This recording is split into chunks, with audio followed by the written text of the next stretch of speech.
What is going on, everybody? We're back at it with another episode, another stream. This should be a good one. So, lately, the most popular stuff is movies.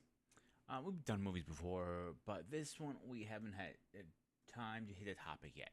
And of course, I am definitely talking about the Planet of the Apes. Planet of the Apes has been a classic for years now. It came out. Here's my notes. The first movie came out in 1968. I don't think I was even born then. To be honest with you guys, I don't think I was in my dad's nutsack yet. So yeah. Seriously, all joking aside, guys. It's gonna be we're gonna get into it in a minute.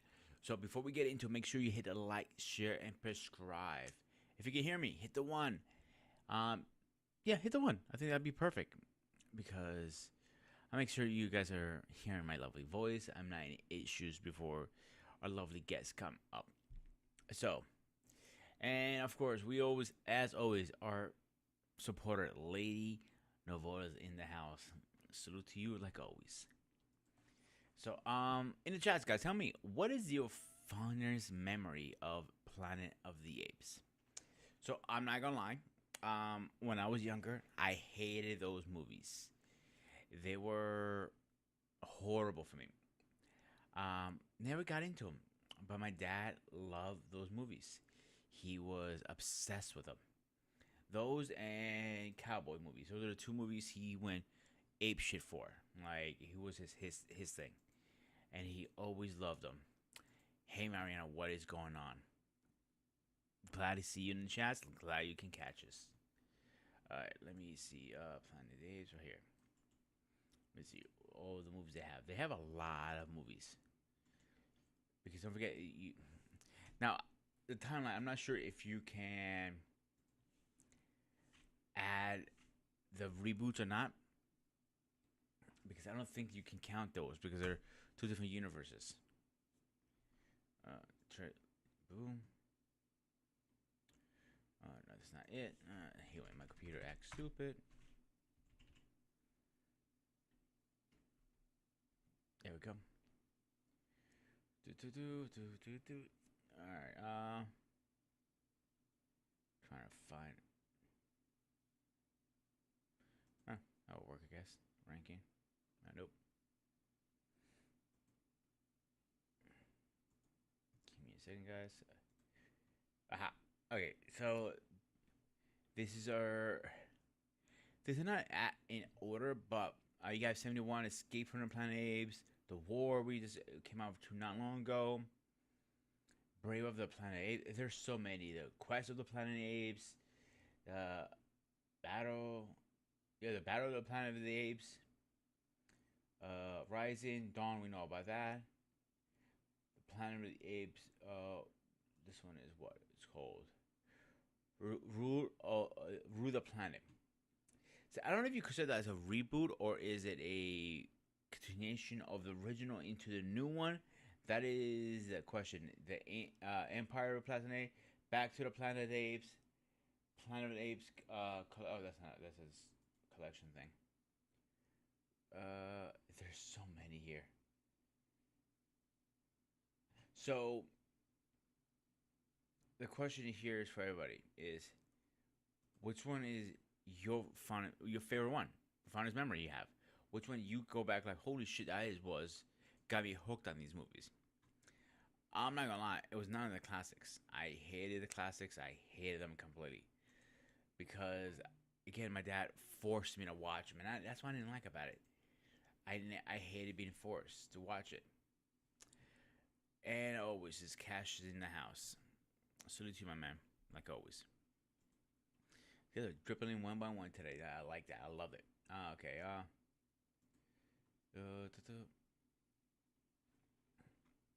So let's see where we go. Where we're gonna start here. I don't know where to start, where to end, because there's so many. Movie. Trying to think of a good way how to start this. There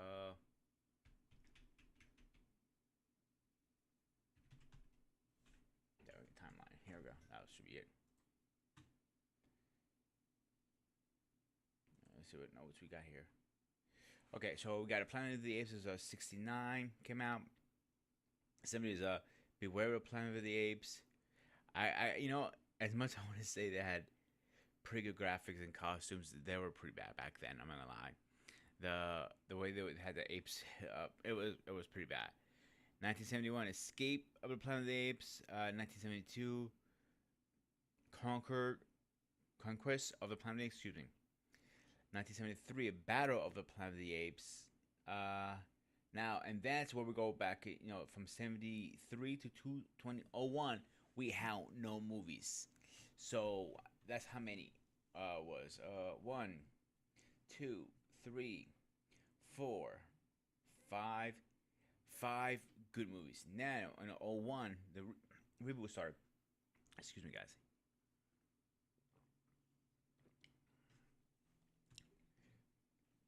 Somebody stuck in my throat. I apologize. So, 01, the Planet.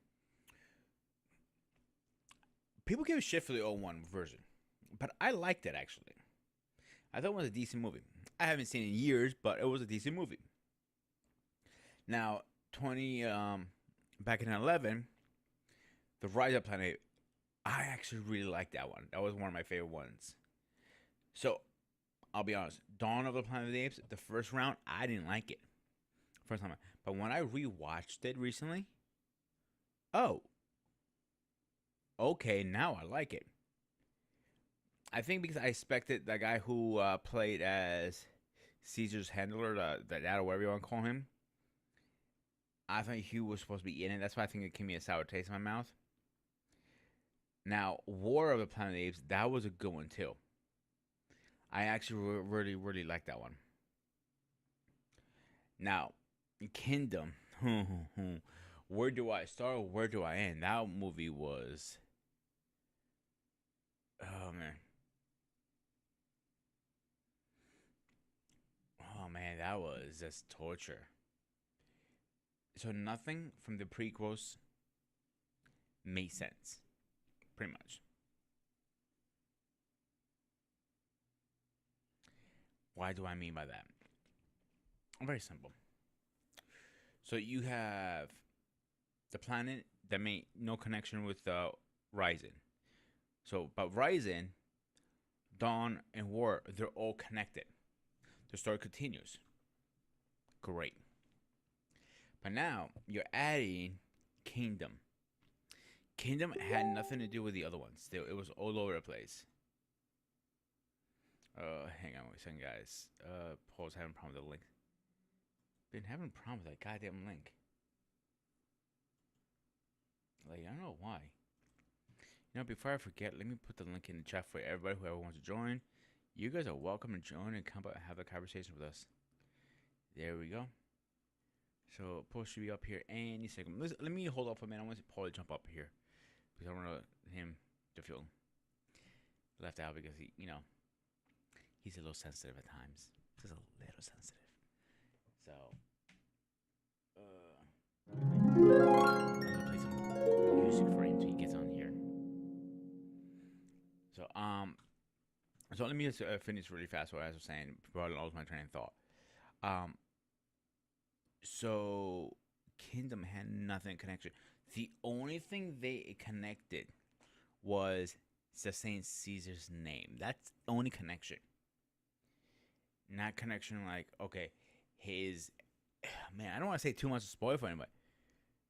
Alright, I'm telling you right now. Here. This is a spoiler alert right now. I'm going to tell you right now. I can't hold back. Okay, so Caesar has nothing to do with it. The one ape that was supposed to be the king of the apes who dies in the beginning of the movie didn't mention that it's his father or his grandkids or anything like that. So where the fuck is Caesar going to fit into this?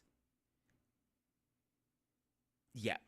It literally, let me see what the notes here says on the website here.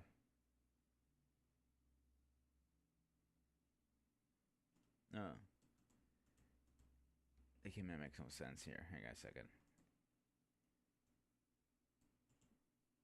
Let me make sure get my notes here correctly because this one makes no sense. All right, let's get him in here because I know he's excited for this show. Mr. President, welcome. What's good, sir? How are you, my brother? Just winding down, man. We did a end of summer party at my house. Had all my family here, so final folks is finally starting to file out. We had some late comers after 6 p.m. So just winding that down. But good time overall. Yesterday, my wife and I went down to AC, checked out Trevor Noah in concert. So just busy weekend, but trying to have some fun. Before we start the weekly grind again. Nice. So you had a pretty good week. That means. Yeah, very busy. Like I said, not too much rest, but busy nonetheless, though. But yeah, I know. When I talked to you this morning, you sound like you just getting day going when I called you. Oh yeah. So we had just gotten back actually. So we just got back from Atlantic City, and but planning and getting stuff together for the party. So how far is the drive from your house to Atlantic About City? 2 hours. It's not too bad, really. Yeah, roughly. Bless you. Oh, thank you. So, question I got for you. Okay, I know you're a little older than me, and I know we talk about movies. Planet of the Apes. Hater, lover, or middle? As far as the franchise, Yeah. kind of mixed. Overall, I think it's positive. I think Planet of the Apes is one of the greatest movies of all time. The ending of Planet of the Apes. Now, I'm talking about the 1968 with Charlton Heston, one of the most shocking endings of all time. Well done. So the original series you're talking about? I'm talking about the original movie. So again, there were 5 original movies, and they got progressively worse over time, in my personal opinion. But the first one was just such a mind bender that it was definitely, again, I've seen it countless times. I can watch it almost any time, from the way it was shot to the aura that it gave off to the it just covered so many areas of topic that certainly mirrored the time. Again, first came out in 1968, and with so many of the things that were going on in the late 60s, and then some of the movies tried to cover that in the 70s. Certainly some of the directions that they were going in were somewhat questionable at the time, which I can certainly appreciate and see where the direction of the series went. But some of it was just, it was such a hot franchise back in the day. Not only did you have 5 movies, you also had an animated Saturday morning cartoon that also came out of it around that time. And you also had a TV show, 1974. There was an actual TV series called Planet of the Apes based on those movies of that time. So to say that from 1968 to 1975, it was one of the hottest properties going at that particular time. So it was very well, it was like mania to an extent. Most people couldn't get enough of it, and certainly it certainly dealt with a lot of issues. Again, not necessarily artfully, but certainly there were a lot of issues that it dealt with as a series. And again, I know a lot of people, particularly African Americans, some of them didn't necessarily like where it went with the series. Because they thought some of the imagery in the latter movies sort of mirrored our plight, but they didn't like the idea of associating apes with black people, because for hundreds of years that's been a trope that has been associated with black people. So some folks understood where they were going with it. Some others didn't appreciate the association or using the story to kind of tell a lot of our issues or deal with societal issues, and using apes as a metaphor for us. Given the history of that, it was pretty controversial at the time. Okay, so I do understand where that's coming from. Confidential, yeah, I'll give you that. I definitely give you that. So I was saying earlier, I don't know if you heard me on my statement. My dad was a huge fan of the originals. Yeah. I was not a fan of them. I never liked them. because I just couldn't. Now with the reboots, I actually like the reboots. I'll be honest with you. Hmm. I think they did a very, very good job, except the last one. That's Yeah, I know you were talking about that, which I still haven't seen yet, by the way. So, but I think I probably do need to see it just to get caught up with everything. But I certainly yeah. If you have Disney Plus, you can watch it for free on Disney Plus now. got you. Yeah, so you don't have to pay for anything. Hmm. But what I was saying was this part is not going to spoil anything for anybody. Like I said, so Rise, Dawn, and War all connect. Yes, Kingdom doesn't connect because this part is in anything you watch. I'm not spoiling anything. It's 300 years later after. correct. Yeah. But it should have mentioned something about some kind of connection. And so Hmm. you're watching, you're trying to okay, this, come on, give me the punchline, right? Like a comedian joking around. Come on, give it to me. Come on, where's the punchline? Where's the connection? And nothing to the movie. Hmm. There was nothing. It just didn't make sense to me. Right. But do you okay? From what you've seen, which one do you prefer, older or new? As a body of work, like I said, I haven't seen the last one, and again, also in between those, there was an attempt at a reboot. I believe it was in 1998. I think Mark Wahlberg, they had done a Planet of the Apes movie in 1998. With 01. 01. oh 01. Okay, yeah. So I think it so was they pretty did. good actually. It was okay. I thought certainly they relied on some of the tropes from the old movie. In fact, Charlton Heston was in the movie. He was one of the apes in the movie. And I thought they tried to use some of the leverage from the old original series in order to, do a reboot, but it wasn't as received as well.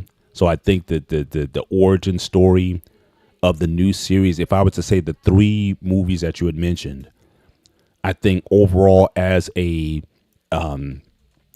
trilogy, I think did a better job than the original movie or the original 5 movie series. But the first movie is still my favorite out of all of them. Okay, I'll do that. I'm not gonna Yeah. push back. I don't remember it because look, honestly, I was very young, Hmm. and honestly, when that came out, I wasn't even exist yet. I don't think I was. Yeah, I saw it came out in '68, so I wasn't born yet. So I mean, Yeah, but I wasn't. growing up, I remember seeing the movie pretty young. Like I don't know, I was 5, 6, 7 years old. But then it just caught me. You know what I mean? So I've seen it so many times over the years.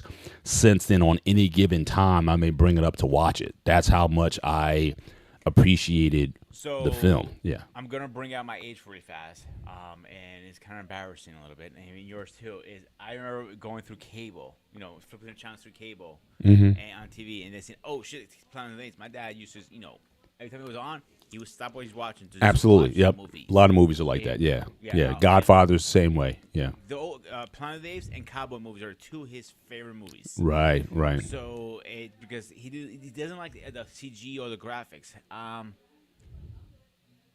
But with the CG, I think they made it more realistically.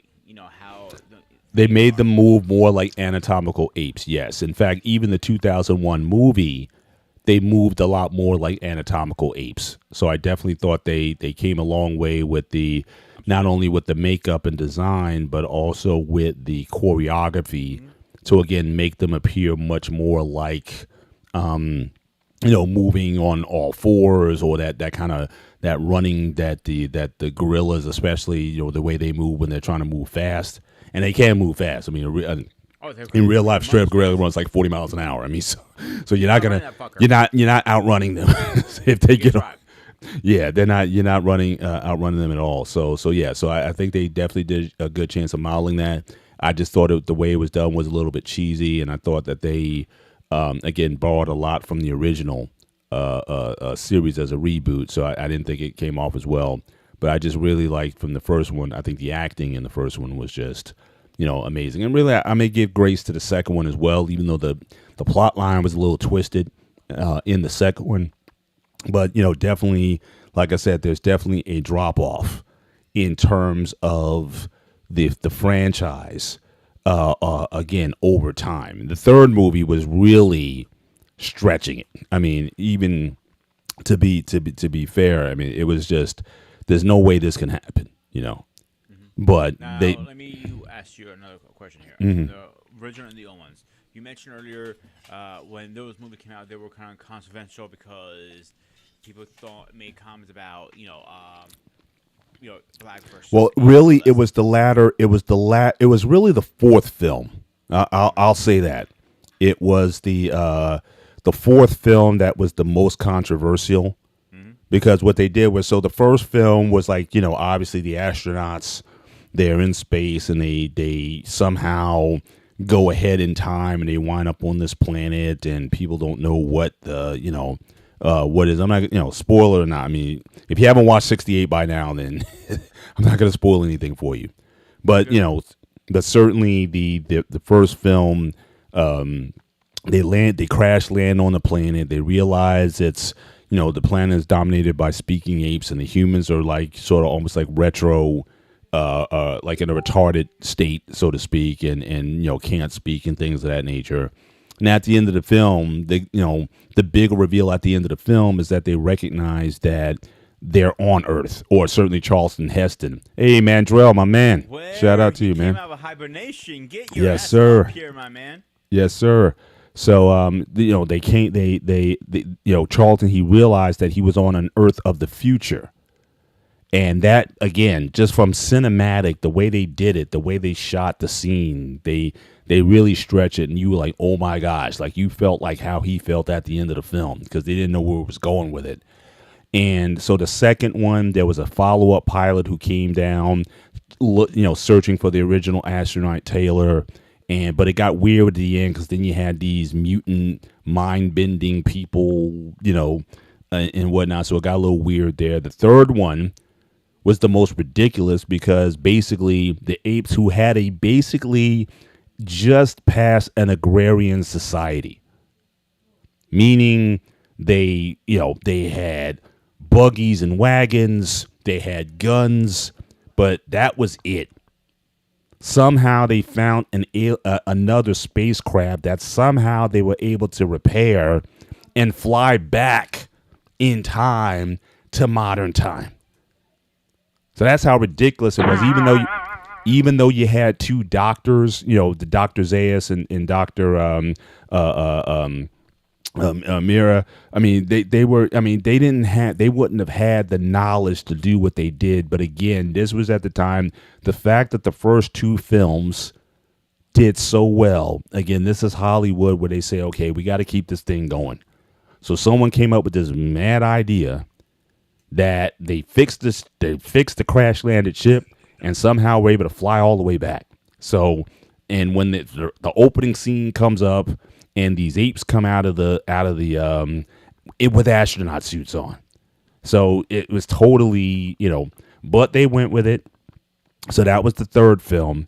The fourth film dealt with the Caesar of the time, his story. So basically they come back in the third film, the two doctors, they get pregnant, but they get killed off. And so they have a baby who is Caesar, who's raised by a human being. But at this time, there was some sort of cataclysmic event that wiped out all of the dogs and cats of the earth, and they were replaced with apes. And so apes were then trained to be domesticated animals, and they were used as labor. They did everything from cleaning your home to doing your lawn to doing all these kind of things. And they were essentially an enslaved class. And Caesar grows up in this time to basically be a revolutionary of this class. Look, we don't like the treatment of apes, and we're claiming revolution. We're going to overtake the societies, as it were. And so he mobilizes all these apes, and there's calamity and whatnot as they overtake. And that is where it was most offensive, because a lot of the rhetoric that was used was very reminiscent of the Black Power movement of the 60s and the 70s. And so black people understood what was being done, but again, they did not appreciate the fact that I see what they did. Yeah, they did. didn't appreciate being associated with apes, because for hundreds of years, ancient old, anthropologists and whatnot were basically saying that black people were just one step ahead of the ape. And so any association with that, you were going to offend black people. So yes, we appreciate you trying to tell the plight of black people, especially in the 60s and the 70s, but using apes as a vehicle to do it, that we were like, nah, we don't appreciate that. So that was the controversy. The fifth film was essentially like a almost like an advanced film, very similar to the last Planet of the Apes movie. They go several generations into the future, and it's more closer to the time when the original astronauts kind of land on Earth. It was kind of like a last dance between mutated humans and the apes of the time, and you had this one guy, ape, who was trying to harmonize everybody to live peacefully one another. But obviously, we know from the series, didn't necessarily happen. But it was again, it didn't need to be made. So I'm gonna make this statement, and we're gonna move on from this comment because I don't want to get too much on this. So timing. I always say time is a big thing about any kind of movie comes out. Mm-hmm. If you release a movie at the wrong time, okay, I understand why they did it, but poor judgment call, poor timing, and poor executioner. So I wouldn't use, with no fun intended, of course, no trying to offend anybody, use apes to try to deliver that message because of what people have related the message to you, not you specifically, as African Americans has related over the years. Right. So I see where somebody get offended. If somebody came up to me and says, gay or gay people are gay, I'm like, I'll get offended because that's how history said it back in the day. Right. And I get why you're offended. I'm offended for you right now, to be honest with you. Yeah. So because now I understand why he did it, and he was probably trying to use that as momentum to push his movie. This is one of the best movies of the year, got an Oscar and all this stuff. Wrong. Well, like I said, at this time, I mean, Charlton Heston, for example, he was only in the first two films, and even in the second film, you didn't see him till the very end of the film. So the film really didn't center on Charlton Heston. So he didn't have anything to do with the third, fourth, and fifth film. This was basically Hollywood Studios. We got a hot product, like I said, from 1968 to 1975. That's what it was. It was hot. It was hot. Like I said, the cartoon, which was very good. People liked the cartoon series, and people liked the TV show, which basically covered, again, I guess, these human astronauts on the Earth and trying to survive and escape and how to cohabitate with the apes and everything. The series, but it was like I said, Ape Mania. You had ape lunch boxes. You had action figures. It was an explosive time. People couldn't get enough of it. So again, the idea of so that's that cartoon in the center with the black and white shot with those two those two astronauts in the middle. Yeah, that was the TV show, and it was hot. I remember as one of my youngest memories as a kid watching that show, the Planet of the Apes cartoon. Again, same thing. It was must-see TV. Everybody loved it. I'm surprised it didn't run longer. But again, once the movie franchise basically shot, everything kind of died off.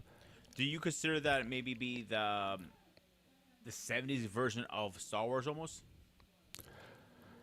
Well, obviously it came out before Star Wars. I think it certainly it didn't have the subject matter was clearly different. I think it was more, if you were going to base it on anything, more like 2001, The Space Odyssey, which also came out in 1968. So again, I think more of an homage to that end of it. Star Wars changed, I think, how movies are made, special effects, and just the whole space opera type of scenario. So that was a totally different thing. Again, a lot of science fiction of the time, the late 60s and early 70s, dealt with a lot of almost philosophical themes, more so than spaceships and special effects. Even 2001 dealt more with philosophy, who we are and why are we here, and what do we mean in the grand scheme of things in the universe. A lot of science fiction pondered those kind of themes. So again, it wasn't meant to be this, oh wow, the spaceships and dogfights and things of that nature, which again, George Lucas borrowed from the 1940s, those World War II movies where you had dogfight scenes and things of that nature. He borrowed a lot from that. So he brought a lot of that into the genre. So again, nobody was used to seeing that. But space movies or sci-fi movies of the day, THX 1138 that came out in 1971, also by George Lucas. again, it was more dealing with themes of society and society was devolving into, it, and honestly, to a large extent, prophetic in terms of what the society was. A drug-induced culture where everybody's drugged up, police states, different ways of entertainment to dumb people down. I mean, if you look at Rollerball, 1975, which is also one of my favorite science fiction movies, even though it wasn't necessarily science fiction, it was done in a future time. So I wouldn't call it necessarily science fiction, but it dealt with, again, where is society going? And again, it told a lot of truths, even that is relevant today when it came to entertainment, drugs, drug use, the numbing of society, so that other powers and forces could take control of things without a lot of intervention. And it was always about, there was always some rebel of some kind who bucked the system. THX 1138, Rollerball with Jonathan E. 2001 with Bowman. You've always had these guys who just kind of went against the grain, and part of the movie was either trying to stop them from that. Westworld, 1973, Charlton Heston. Again, another sci-fi type of movie, but again, same kind of theme. Not meant necessarily for the action of it, but again, what happens when society goes wrong, when technology goes wrong, when decisions are made that have consequences for the future. And there's always a guy who stems up against that, and the rest of the movie is, how do we stop that guy? Was always a common theme in a lot of those films of the day. So again, Star Wars on another level. Planet of the Apes, again, when you had there were 3 astronauts that crash landed, and you wound up with one, Charlton Heston, at the end of the film. And questions about, where do we go from here? Or how do we get here? Was an opening question from the beginning of the film. So again, very heady stuff. And as a kid, to embrace some of that, I think that's one of the reasons why it left such a lasting impression, because it asked you questions. It dealt with religion. It dealt with philosophy. It dealt with science. It dealt with a history. Just a lot of, big subjects that we even talk about in the gray area, where people are having serious discussions. Like even today, how do we balance religion and science? How do we look at history in terms of different events? Is there history we're withholding from people? And what would happen if the truth came out about history? Where would that leave us as a society? Again, a lot of deep spiritual, philosophical themes in those films of the era, but Planet of the Apes in particular dealt with this and brought a lot of that stuff to the stage. That's what I'm saying. The first film, I still think, tops all other films. As much as I loved the Planet of the Apes reboots, the trilogy that you talked about, still, it dealt with stuff that, like, wow, like, especially in that time, the late 60s, where the common tropes about society, understand this is Vietnam. Vietnam's going on in the country, breaking the country apart. The old way of thinking, the old society, the traditions. America is red, white, and blue and apple pie. And people are like, no, we're wrong. This war is wrong. We've been lied to. A lot of those kind of themes were dealt with in the original film. So again, it goes beyond just science fiction. It was a vehicle to talk about the issues of the day. And like I said, that fourth movie tried, but it was inartful in that it used a vehicle that, again, offended a lot of people. So I can look at things, gray area. I appreciate the attempt But if you're going to have me as a consultant on it, I'm like, there might be another way you might want to go with this. I get what you're trying to do, and I appreciate it, but this may not land the way you want it to land. So yeah, on that level, it was definitely like, but just moving to the new series, again, I think very totally different direction, different way of bringing in, explaining events, how did, basically explaining how to decide to get there. Like I said, Planet of the Apes 1968, you were already there. So take that last movie that you were talking about that just came out. Their first three movies basically explain how society got to that point.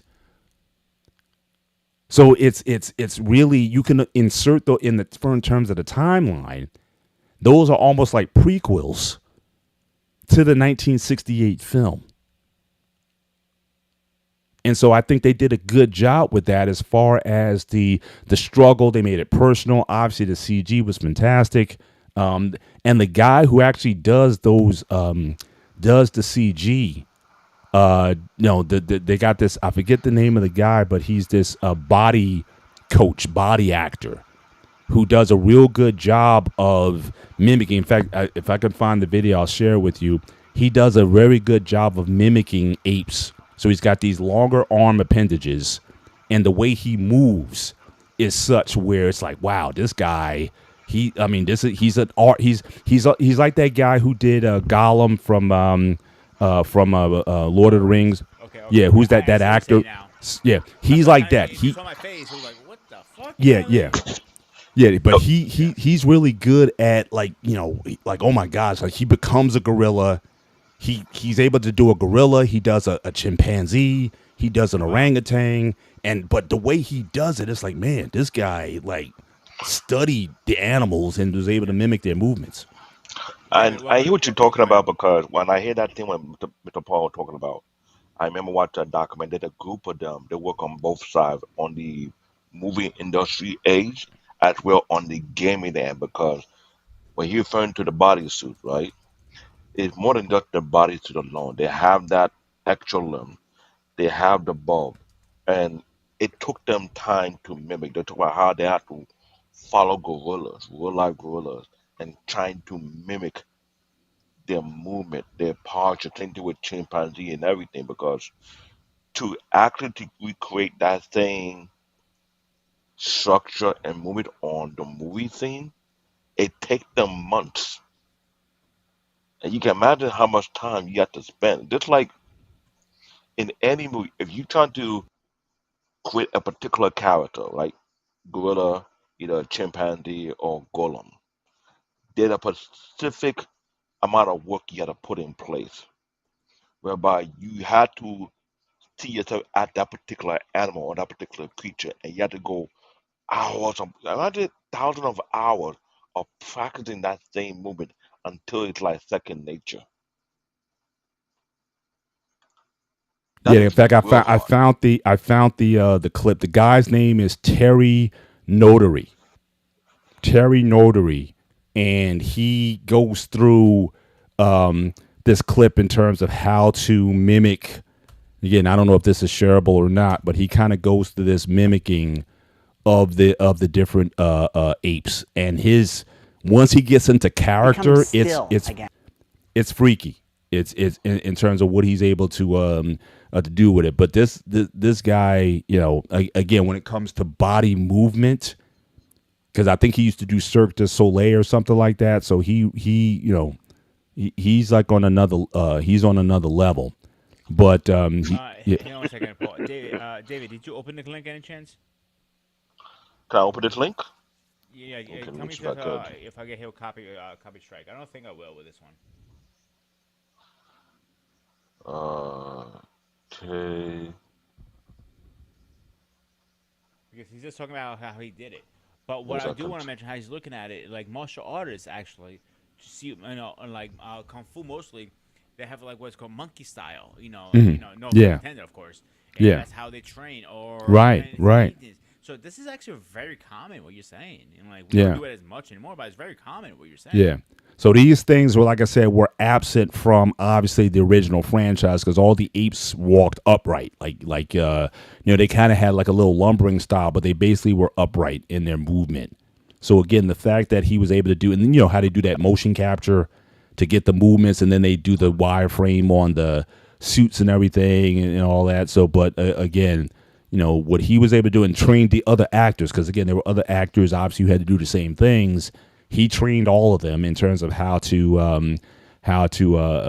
move, and like I said, it's pretty impressive. I mean, if you get a chance to watch it, or if you can't share, a lot of it's a 4-minute clip, but it was pretty pretty impressive. I'm watching right now, what he's doing his body is very impressive. I'll give him that. Yeah. No, excellent stuff. But that's kind of how I see the series overall. So I don't know if you had want to go to the next question or some more perspective from the old series as I remember it. Certainly go with the next. Yeah. David, do you have anything or no? I don't think he's listening too. A second. Let's see what we have here. What's about the difference between the old generation films with today's films? What you got, Paul, on that? Well, I think certainly today's films, certainly deals more with, the visuals. No question. I still think it deals with the ideas of again, I think it's like I said, the new films are essentially prequels to the '68 film, but I think more attention is done to the action. More so than the original films. I don't think they focus as much on it. I mean, the latter films kind of dealt a little bit with it, but again, it's just the themes. Like, what are we talking about?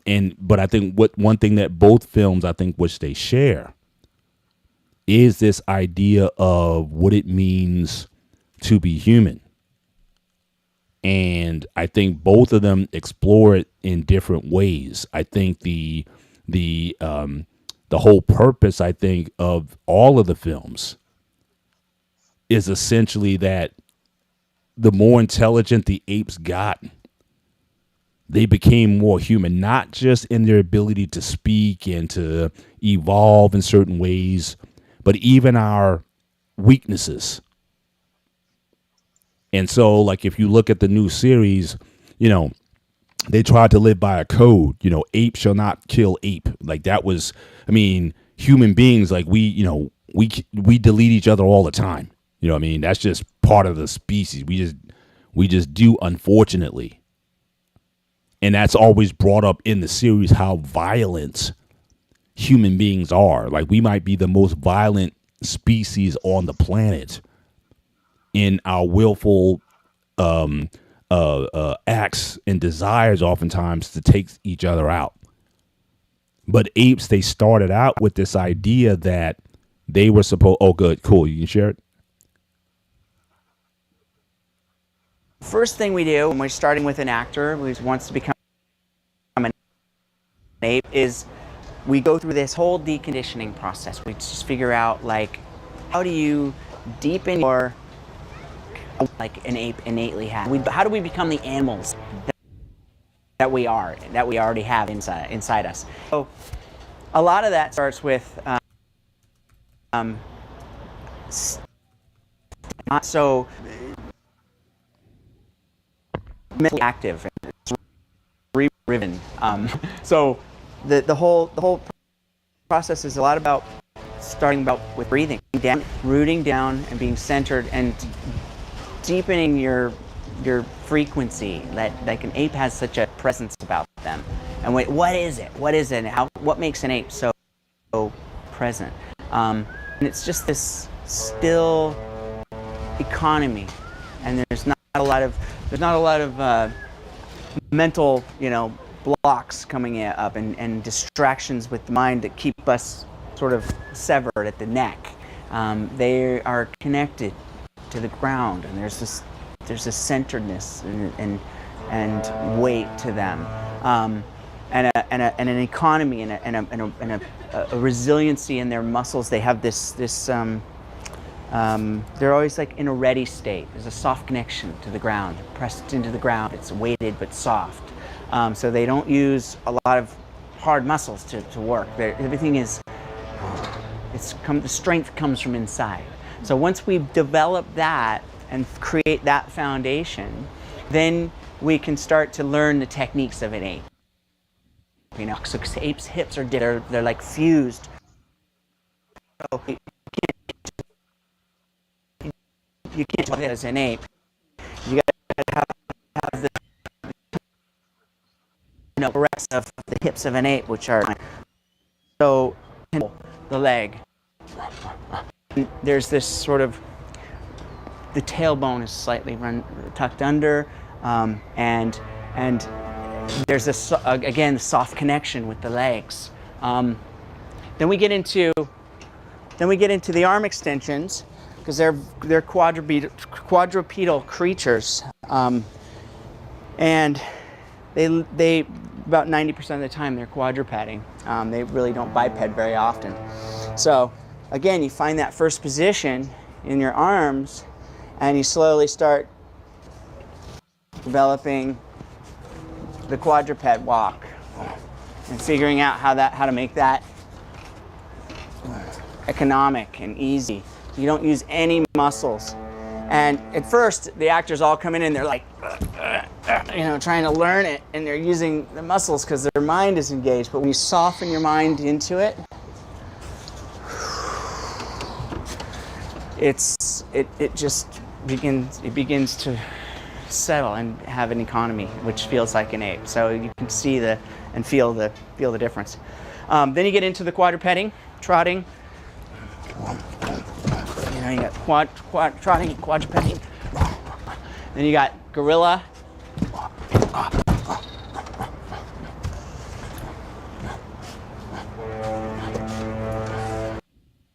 Much more posturing. And then you have the orangutans that are much very still, very economic. So those are the differences of the apes, and in a nutshell. But the process is all about stripping yourself down and just finding that animal in you.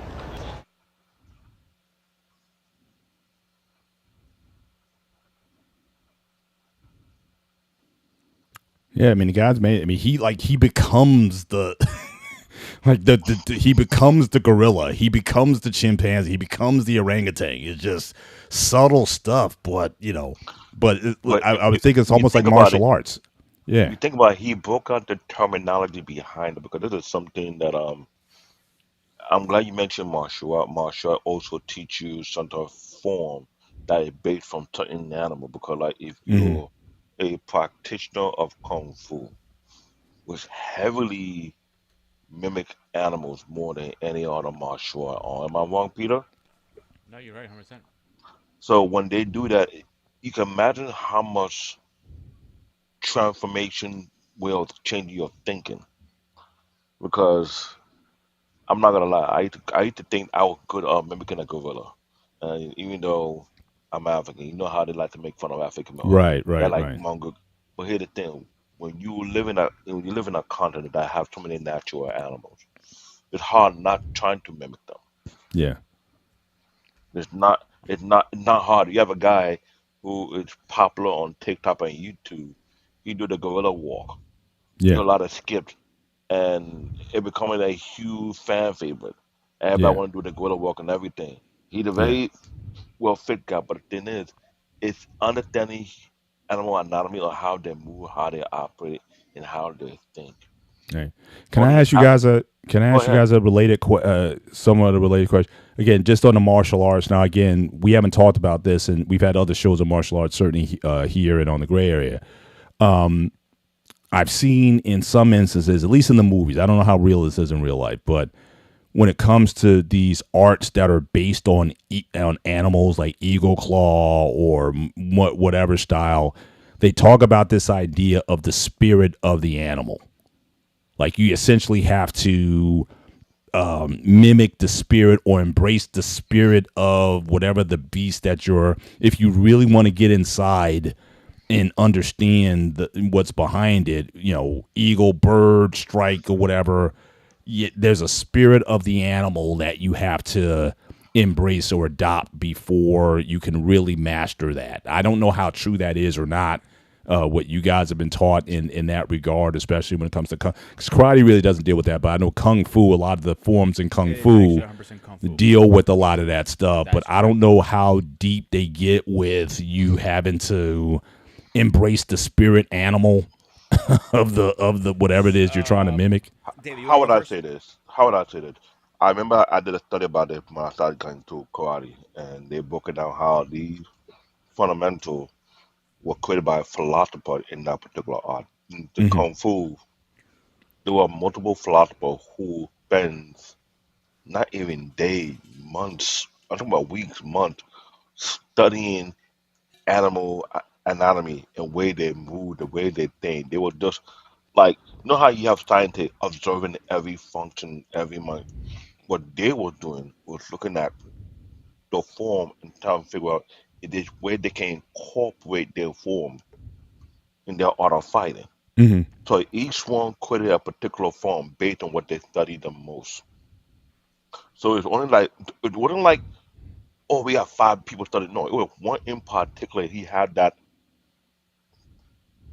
I can't call it a vision. It was like a light bulb moment. He just out there. He saw a particular animal and something that caught his attention. Trying to figure out how do an animal protect themselves in the wilderness? What do they do? How they respond? What their actual go-to tool? What they do?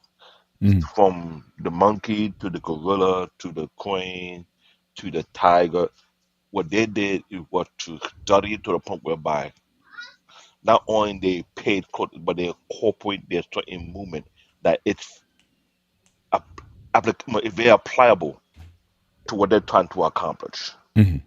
That's what it was. Now, if you were to trace into the African martial art, which there is African martial art, it's more on the spiritual aspect because Hmm. one, you're turning into the idol worship of how people look at things. Yeah. Two, they're significant about certain animals in Africa. They're like the gorillas in Congo, you got the lion, you got the panther. There's certain animals that consider be an idol to certain group or certain tribe. So it's not like the Chinese whereby they got the way I got an aspiration. They got that aspiration watching certain animals Hmm. and they incorporate their style into it. And Hmm. it's not when I say it's heavy in Kung Fu, it's so heavy, it's hard not to notice Hmm. that they're incorporated. There is certain animals whereby it's in question if they actually exist, Yeah. aka dragon. Hmm. Another one, phoenix. Even though you want to study history, you gotta ask the question: how did they got the idea how the dragon supposed to move? Right. How did they got the idea the phoenix supposed to move? This is Mm. something that me and Peter, cause you can say that we ourselves at one point in time we want to venture a little deeper and try to figure out who actually got that original idea and how they come about it, how long it took them to perfect it. Because if you want to notice, a certain style of martial art take almost a lifetime Yeah. to perfect. Yeah. It's like a person work. It's like you know how people get their PhD and you had to go and get a thesis Hmm. and proving why this thing is actually what it is. Right. Right. Imagine that same amount of work is applied in martial art, trying to create a certain system, a certain style. And when I say it takes so much time and effort, that's someone's life work Right. that you cannot make fun of. You can make a mockery because you don't know how much they went through of putting up certain situation. There's some part of kung fu that Peter noticed though. You dibble dabble with poison. You're doing all kind of things that you incorporate into your body, and they're Right. taking notes. They are notes, article of the do's and don'ts due to try error. How they get that form, how they get that style, how they perfected it. Right. So you can But I was imagine I that. was just getting more, I guess, into the what goes into the pursuit of that, again, that discipline. Like I said, is it just inspiration from the animals, or It is there a had core belief that it it had to is be an you embrace? inspiration 'Cause I know because with indigenous people, for example, right? I mean, they're big into, like, eagle spirit and the hmm spirit animal of and the the bison and the buffalo. yeah, that you inherit, like humans, you can inherit that. Like, you can take that on where you literally operate in the spirit of that and the So let me wolf. jump in here a second. Yeah, go ahead. So I did train with a kung fu instructor. Funny, like I told you guys before on the gray area in this show, my instructor was half Japanese, half Chinese. So his mother was Chinese, and so she trained with passed down and everything. So she tried to when she came in with our special guests, and I say that lightly because she was a little crazy little lady that scared the living bejesus out of me, Right. scared the white out of me. That's to put it this way. She was a little mean, but she used to always say, "Use feel your animal instincts." And I asked her one day, and I asked Master Ray, "Where is this shit coming from, dude? Like, we don't practice this when your mother's not here." He goes, "That's correct because I don't personally believe in that. I personally, you need to find your own warrior." He believed more in the karate side of it versus the kung fu side of it. So at first you practice, you watch animals, like when like for say you did a double heel kick, the phoenix stab, for example, or the claw. Literally, this little thing on your groin, it's gonna hurt like a motherfucker. Yeah. And David knows. He looks like he has done it to himself before. Um, or monkey technique. You move like a monkey. Drunken master. There's so many. Cobra. All this stuff Right, we right, hear in right. movies saying like, "Oh, come on, how true can it be?" Is very true, believe it or not. Now, finding your animal instinct is not only a kung fu. I know you said African, but we forget American Indians do it too. Yeah, that's what I'm American saying. The Master. indigenous, yeah, Native, the indigenous. Native American Indian. It's more like the wolf spirit, the bear spirit, Yeah. the eagle Eagle. It was spirit, actually a cartoon. If you guys, I don't know if you guys the are. buffalo, the bison. Yeah. So again, Um, I don't know I if remember you're. the history in high school. There's certain spirit that's related to a certain animal. That's why I can remember Yeah. exactly which Right. one it is. Yeah. I'm not sure about the snake part. I'm not too sure. 'Cause I know Wouldn't it's surprise always me been though. it's always been the wolf, the bear, the eagle, Bison, buffalo. bison, and Right. buffalo. Yes, Yeah. those So five I are remember multi watching a common. cartoon called Brave Star. You guys might be too young to remember this. Why you gonna bring that? Why you gonna bring something that's a nerd? It's a nerd channel. All right, this is we're nerds. We're nerds. That's a nerd alert. I don't have a problem admitting it. I didn't think anybody would remember Brave Star. I was like, wow, Brave Star. I vaguely Oh, remember it. I Yeah. remember. I grew up on it.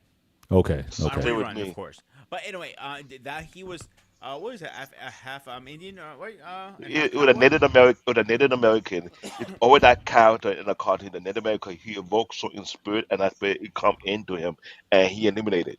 If you ask for the spirit of the bear, that's all about the brute strength, Yeah. and he had able to lift. Because everybody know the in America, North America, the bear is considered one of the most strongest animal that Yeah. have that brute strength. Right. If you're referring to the buffalo or bison, there's a different type of strength whereby it's a lot of torque in their running. Where when it comes Hmm. to hitting, have the impact. Hmm. When we talk about the wolf have the thing about the king's smell and the sight and Hmm. hearing.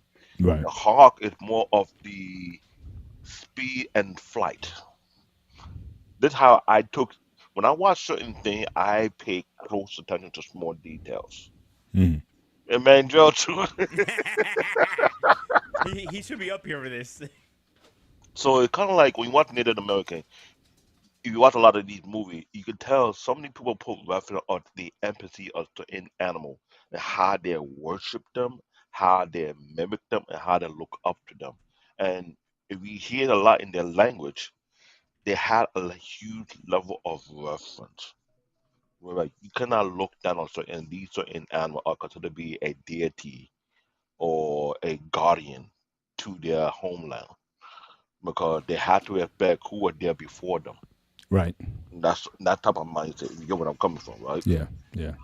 That's exactly what it is. So when it comes to Native American, that is very, very heavy. Even though you get a chance to go to their museum or you go to their national land and you ask them questions, there will be a lot of reference to certain animal, certain spirit, how the the founder of their tribe made a oath or a covenant whereby this spiritual animal will protect their family and their lineage, some kind of thing. It's similar to like African idol worshiping, whereby there's a Hmm. covenant, there's a Yeah. contract being made. Yeah. So it's almost similar, but even though you look at culture, even in South America has something similar to that as well too. Hmm. You cannot overlook that. So Yeah. too many people are not aware of the ancient time of spirituality. Yeah. And I always say this for a person who live in Nigeria for several years, I cannot make fun of the ancient culture of spirituality, nor can I trend into it, not give it a level of understanding and insight concerning that particular area of spirituality. Right. It's not Right. something because, oh, I'm just going to mimic and practice because I want to get spiritual. No.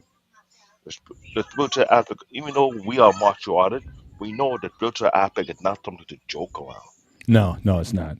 It's a Right. very, very serious topic and a serious area that you have to have a level of humility and respect before you So let me enter jump here in. for that. David, hang on a second. So people don't recognize one thing in history. Um, Not as much as Greek, but let's say Egyptian, Indian, they spared a lot of animals. Definitely Egyptians. If you think Nubus, it was a dog. I wanted to say, I believe. It's a dog. It's a black Um, dog, yeah, but the number the god of death. But if I think no, is I don't know if it's a Doberman that we're referring to, but but it when was you a dog. look At at least we're gonna argue. Okay, it's a we're not gonna dog, yeah, argue what but kind of breed it was here. We're gonna yeah, argue. But other ones like they believed in different animals. So even the Vikings believed in some animals too.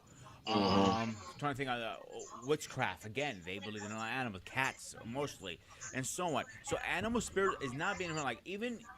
I'm gonna speed up to today's time. Let's talk about Power Rangers for a minute. The Power the ninjutsu style. Shut up, David. Eh, but they no, I'm being serious. Like I know this is a I show, know. When you but mention they Power Rangers, actually it's a lot of it. They be doing a lot of it. I was like, oh, yeah, but the original, I'm talking about the OG when they switched from dinosaurs to a ninja animal. Find your spirit animal. But some instructors believe yes, you do have a spirit animal in you. Right. It could be a cat, it could be a frog, it could be a hungry hippo, it could be a sleeping mantis, it could be a sleeping bear, whatever the case is. Right. And so that's like, so that is a real fact. Right. And I didn't mean to derail the discussion. I No, mean, I it's know we're fine. talking about Planet of the Apes no, tonight, no, but you're just not Hang on, I'm derailing. saying, but hang on. just when I It, saw it's a when I connection saw with Terry Nordary doing what he did, that was something that was like next level. You know what I it's mean? not normal. Hey, Yeah. time out for everybody. 1 second here. I want to bring something up really fast. Okay, this might be I might have a topic that says Planet of the Apes, for example. If we turn off because of the conversation going on, I got I'm you. not going to Yeah. stop it. Don't forget, Paul. This is my channel. I'm not denying that, but you are part of it, David. Right. Without you guys, I can't do shit. So if you want to say we're talking about it, that's why I call it a hangout. So Right. when you hang out, how many times you change the conversation in the middle of the No, I conversation? get it. I just wanted to make sure that we, like I said, I No, no. asked a question and it went in, The and I question is understand that valid. happens in The question combo, is but I valid just because didn't want to lose the conversation. But I'm saying, but Paul, well, every time I've seen that video so many times, and I'm still scratching my head in terms of how he's able to do that. Paul, Not that only question is valid. the That is valid. movement, but the face. Like if you look at his facial expressions, and it's like, And you it know, sounds. yeah, I'm like, I can't do it as yeah, well as him. that's But remember, Paul, your question is valid, and that's what I was trying to point out because to go that far and that deep to identically mimic, imagine how many thousands of hours, yeah, thousands of you have to follow a gorilla everywhere and pay minute detail of its subtle movement. You yeah. know what But this remind me? Yeah, this is for more me and Paul. Imagine trying us walking, following our beagles all day long, and like eat, shit, sleep. That's easy. Remember, I can do There's that. not a lot to mimic. They're easy. They're easy because yeah. But I'm glad you understand that because what he did, even I knew it's not going to be easy because a gorilla is not no dumbed down animal like people like. Oh, it's in a confined. Oh, no, to look at a gorilla in its wild habitat on Yeah. how it mimic and how it moves. And you thought that on there subtle movement you have to pay attention to because even before the movie alone, it's even harder when they do it for video games Hmm. because the video game of today time has jumped leap and bound compared to video game of the yesteryears. Hmm. How much work, how much effort they put in to make things so realistic. Hmm. And Yeah. watch what he had to use to mimic the actual move of the gorilla using those type of specialized clutch to do not only the run, but also the void, the face. They even have the device where they even put balls on the face and do the face. Right. That's so right. So all those actors in the movies, they all had these so they had their face dotted up for the CGI. There's a camera on each actor, and they captured the motion capture Mm-hmm. of their facial expressions. So literally, the apes that you see in these movies, the new franchise, Hmm. it's the actors acting. Like Andy Serkis, see, that's the other guy who's been in these films as well. When he does stuff, when he did Gollum, when he did stuff in the Avengers or whatever, Hmm. like he's acting, and they capture that in the performance. So you can't even capture the movie. You have to capture everything about the person, which is almost like you have to embrace the being that's Hmm. there. That's what I'm saying. That is a lot of work Yeah. Pewter, because That I that remember. that's that's why I would give the movies, today's movies, the superior. So you were asking earlier, Peter, about the movies. Yes, the effort that went into creating this new Planet of the Apes franchise, from the actors themselves playing the apes, is 1,000 times what was required of the actors from the 1960s and 70s And films. that one is a big difference. 'Cause I watched that thing several times and compared the old Planet of the Apes to that of the new Planet of the Apes. You can, if you were to do a split screen, you can really tell Hmm. there's a huge I'll keep improvement. it. But here's a question I've been asked over and over. In my opinion, I want your guys' opinion now. Not Sure. Planet of the Apes in general movies. Do you think acting has dumbed down a lot? They don't have to put much effort into it with CGI and everything, or you think It acting is depends. still No, is yeah. overworked now? It depends. Let me tell you Go why I ahead, say Daddy. it I'm listening. depends. Now, not all movies you have done that with acting. Certain movies require a level of expertise. Planet of the Apes was something that there is a lot of pressure. You have to be real about it because when you do a remake of an iconic movie, there's so much weight on your shoulder not to fail that movie. If you understand where I'm coming from. Because the animal who grew up watching Planet of the Apes, too many people cannot forget that movie.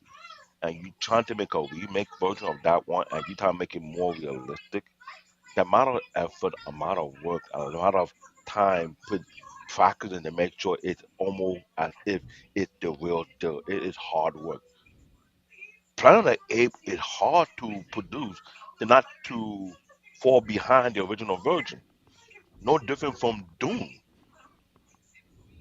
Doom was being competing with the old version of Doom. Everybody seen the old version of Doom and see the new version of Doom. You can almost try to figure like, you know what? I think they did better on this part than this part. Oh, I think they did better on. You comparing both to see who step up to the plate. Because some people who knew that you had to do a knock it out of the ballpark job, you have to do that. Hmm. Now I want to do sidetrack Lord of the Rings. Everybody watch the old Lord of the Rings. It's more like cartoonish, right? Oh yeah. There's a certain degree they did that, but when they did the most recent one, Lord of the Rings, you can tell the amount of effort and like you mentioned, the Golem, the Hobbit, the different race. How far do you go of getting that thing down pack? Now, when you look at the amount of work, and they say it took them more than a year, but before it took them almost 2 years to prepare themselves to produce the movie that took them a year. So imagine how much time it took them to produce the Planet of the Apes movie franchise, the most recent ones, right? Hmm. How much work and effort? how much time did they study each different breed of the ape slash gorilla clan? Because when it comes down to the ape, there were different breed of animal, no, monkey, ape, you want to call it, right? Right. You had the orangutan, you had the gorilla, you had this breed, you had that breed, you had Chimpanzee. this Yeah. breed, chimpanzee. So imagine how much work was put just to mimic each different strand of gorillas, monkey, chimpanzee. They make sure when it's time for that particular movie, you do not mess up. That is hard. Because the 1968, they didn't have to go that far. They didn't wear the mask, put on the face, and then make because the sound. Yeah, but this one, it was way more work. Yeah. Yeah. Imagine I the would say. people who, Yeah. imagine people that doing the whole suit. I want to do the same documentary you do the movie. It's the same similar to the game making. You wear the suit. You have that camera in your face. How many takes you have to take to make sure you get it right? Yeah. That's a Yeah. lot. Yeah. Yeah, I would say this. It's to me, it's apples and oranges to an extent. I think I made this point earlier. The original '68 film, and again, I would say that's really the only one that matters. Okay, out of the two, I mean, I can give some credit to the second one, but it, like I said, it definitely barred off the energy of the first one. But hey, what's up, Lady Naboa? But the first Planet of the Apes was almost like a theatrical play. You know, it was like a What are we talking about courtroom here, drama. Franco? Oh, we're talking Yeah, about the 78 or 201? no, 68, Thank you. So 68. I just want to clear the air on that one before we Yeah, go yeah, ahead. 68 film. Yeah, it was like a play.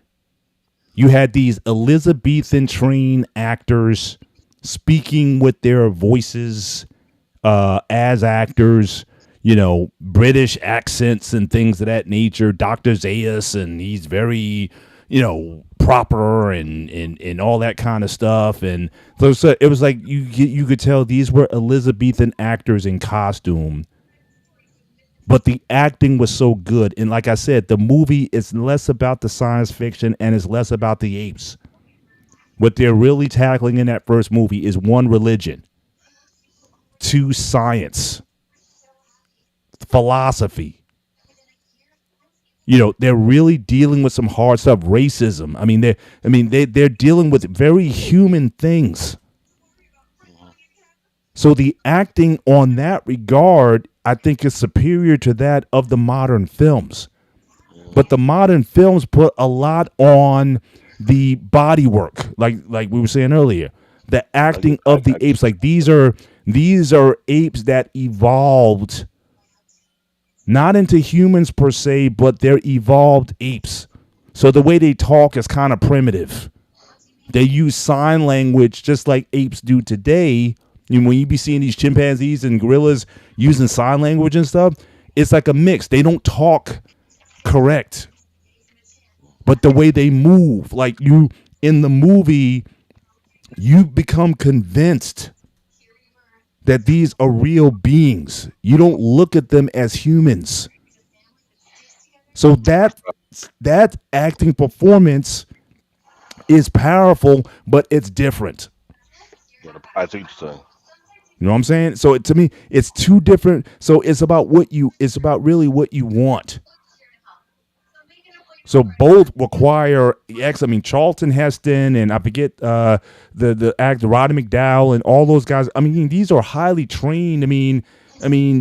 Heston's Ben-Hur, right? He's Moses, Ten Commandments. I mean, this is like a big deal. Yeah, I Some see that. people, I get the point. I get the point some now. people say the 70s and maybe further back was real acting. Well, yeah, because again, a lot of those actors of that era from the 40s, 50s, 60s, 70s, they were all theater trained. That is These true. were like British. What's that academy in BTC or whatever's that? Those British trained actors. What do they call them? BACTA or something like that. Whatever the group is in Britain. But a lot of those actors did plays. These guys did Hamlet. All the classics, Hamlet and Macbeth, and They were all. professional. They were Yeah, professional I get the point. Yeah, I mean these are theater, like you didn't act because again, it's not like you were gonna do a movie all the time. See, that's the difference between today's actors and actors back in the day. Like back in the day, you like anyone was fortunate to get a major movie role. I don't think that's changed between today's times and times of the past. The difference is when you weren't working on a movie, you were in a play of some kind. Off Broadway, on Broadway, back to traveling the world, Britain, Europe, Australia, whatever you were doing, you were practicing your craft all the time. Today's actors is like you either wait for the next movie role, and then when you're not working, you're working on your Instagram or your social media or something like that. But you're not working all the time. These guys back in the day worked all the time. Between their theater work and their Laurence Olivier and all, I mean those guys were like, again, they classically theater trained actors. And for the first movie, all those guys were used to that effect. This era today doesn't rely on having to be classically trained as an actor. The CGI and stuff does a lot of the work for them, but I'm not dissing these actors though, because again, the body work, the work that it took in order to pull that performance out to play these beings that are not even real but make you think that they're real, it's a different type of acting. Andy Serkis has done a lot of stuff.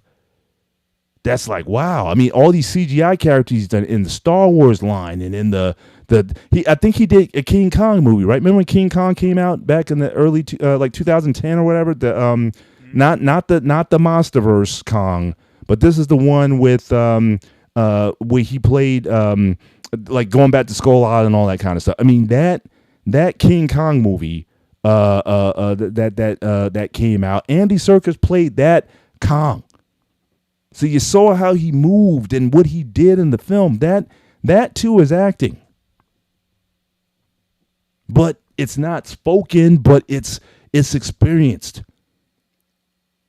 Like the original King Kong 33, you knew it was stop go animation to mimic that character. The 77 King Kong movie, you could tell that was a guy in a bodysuit.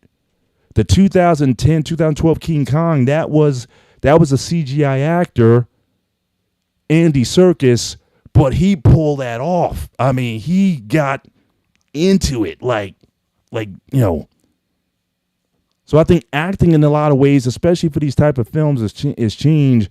I'm saying I'm acknowledging both of them, but they draw to very different movie experience than between the two. When The Rock did Rampage, that was even I think they used actually a real gorilla in that one. And even the gorilla is acting, if you really think about it, because he needs to do. That'd be tough to do. I mean, to get an gorilla to act on cue. I don't know. I'd have to. Sure. I don't know. I got to look at. Yeah, I'd have to look at that one. I wouldn't be. I would have to say that'd be a CGI actor. But even still, you get an Andy Serkis on your film, or if you get, like I said, a Terry Notary in your film, you basically need to pay that guy as if you're paying like Laurence Olivier. Because those are the guys who are really look, this is either gonna come off or not. And we need those guys. Even if they don't say a single word. But their body performance is such that is what makes it makes it work and what draws you in. So I think wrong, Paul. I just looked it up. Jackson Lai, who played the gorilla. Okay. Yeah.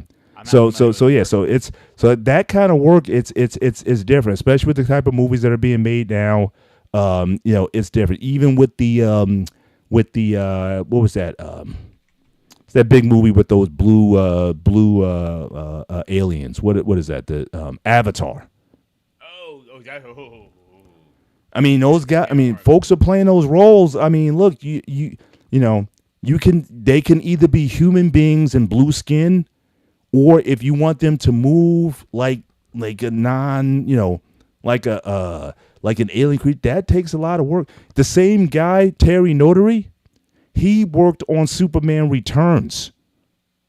He literally had to teach Brandon Routh how to walk like Superman. Now, off the top, you'd be like, "What? What are you talking about?" In fact, even Brandon was talking. It's like, "What are you talking about? I'm super. I put the costume on, and I move." But Terry Notary was like, "No."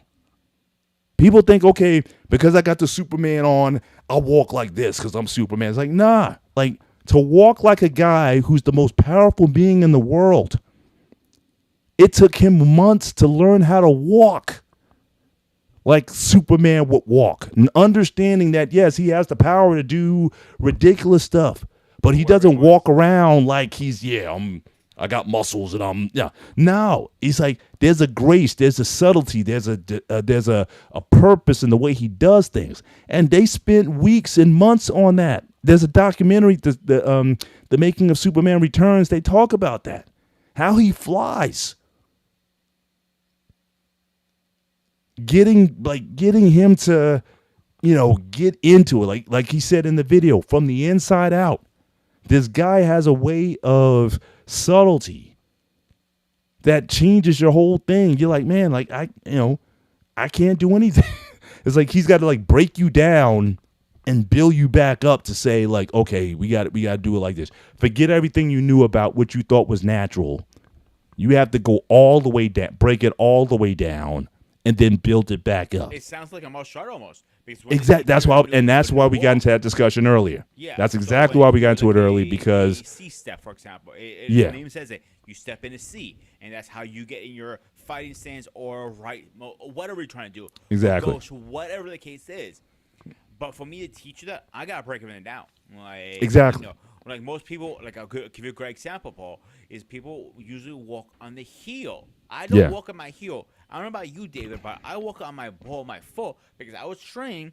If you always have to be ready. So every time that son of a bitch, she had a little spring floor. It going bang every time you stepped wrong, and that's how sensitive it was. So we got our ass beat with a bamboo stick behind our feet all the time.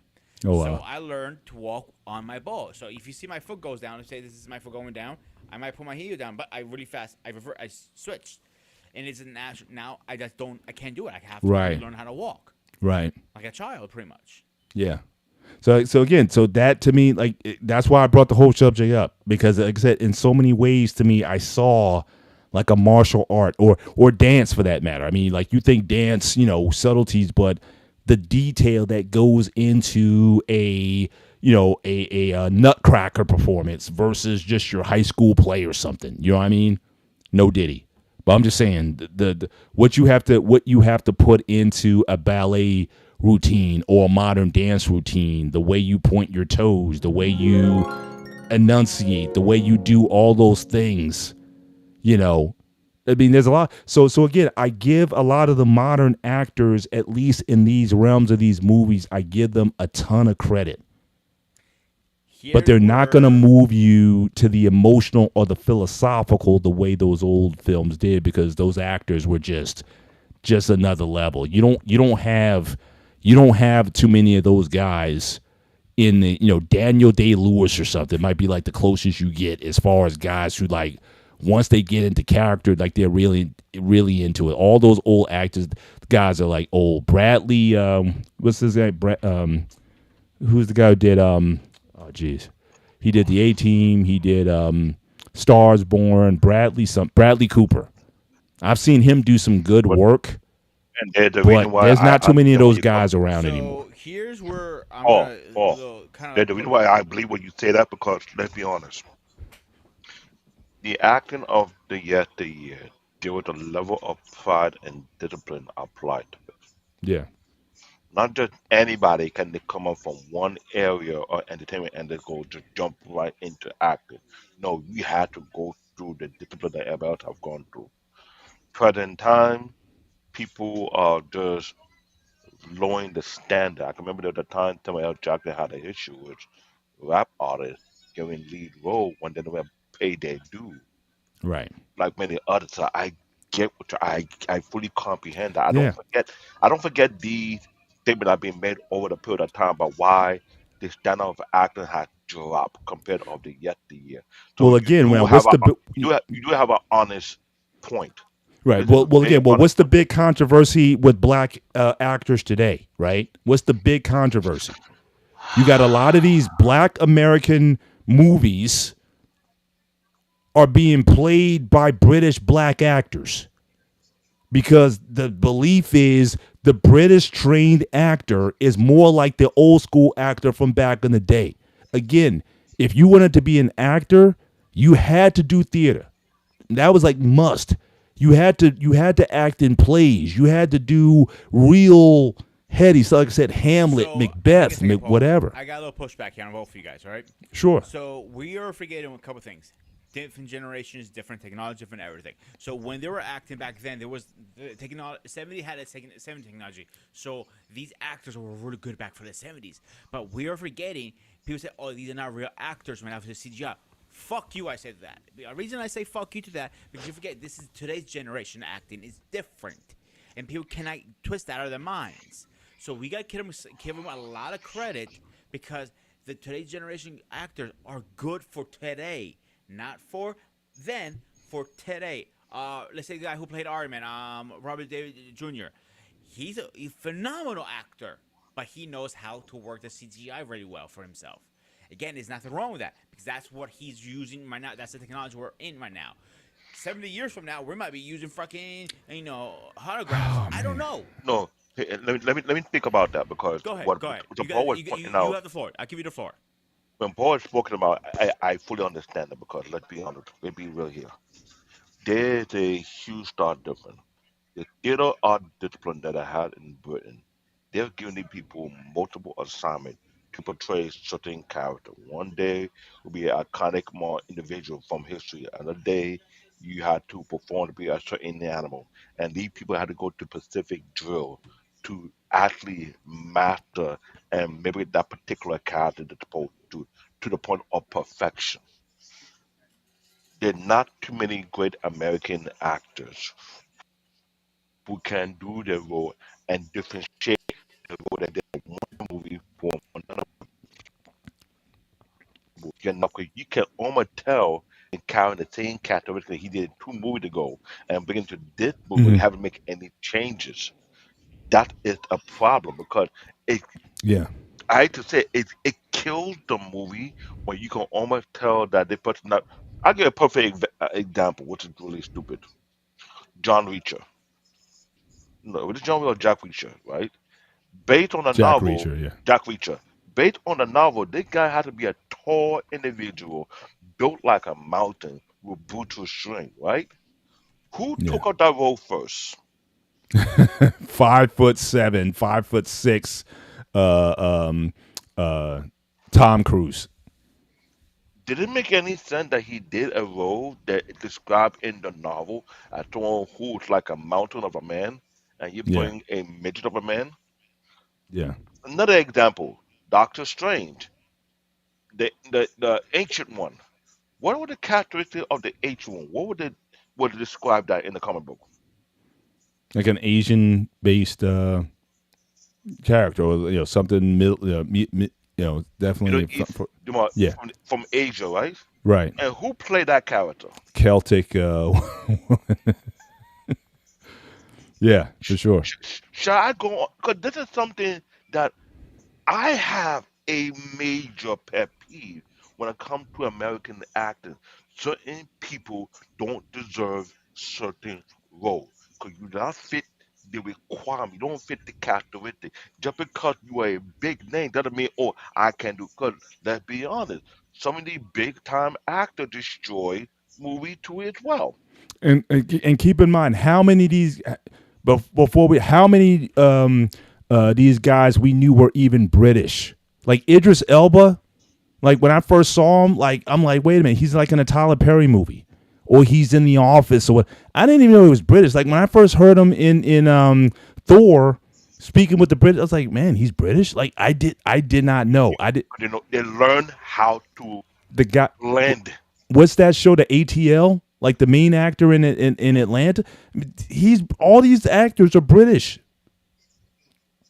And I'm like, whoa, what is this? I mean, Spider-Man, the guy who plays Spider-Man now, what's his name? Tom, what's his name?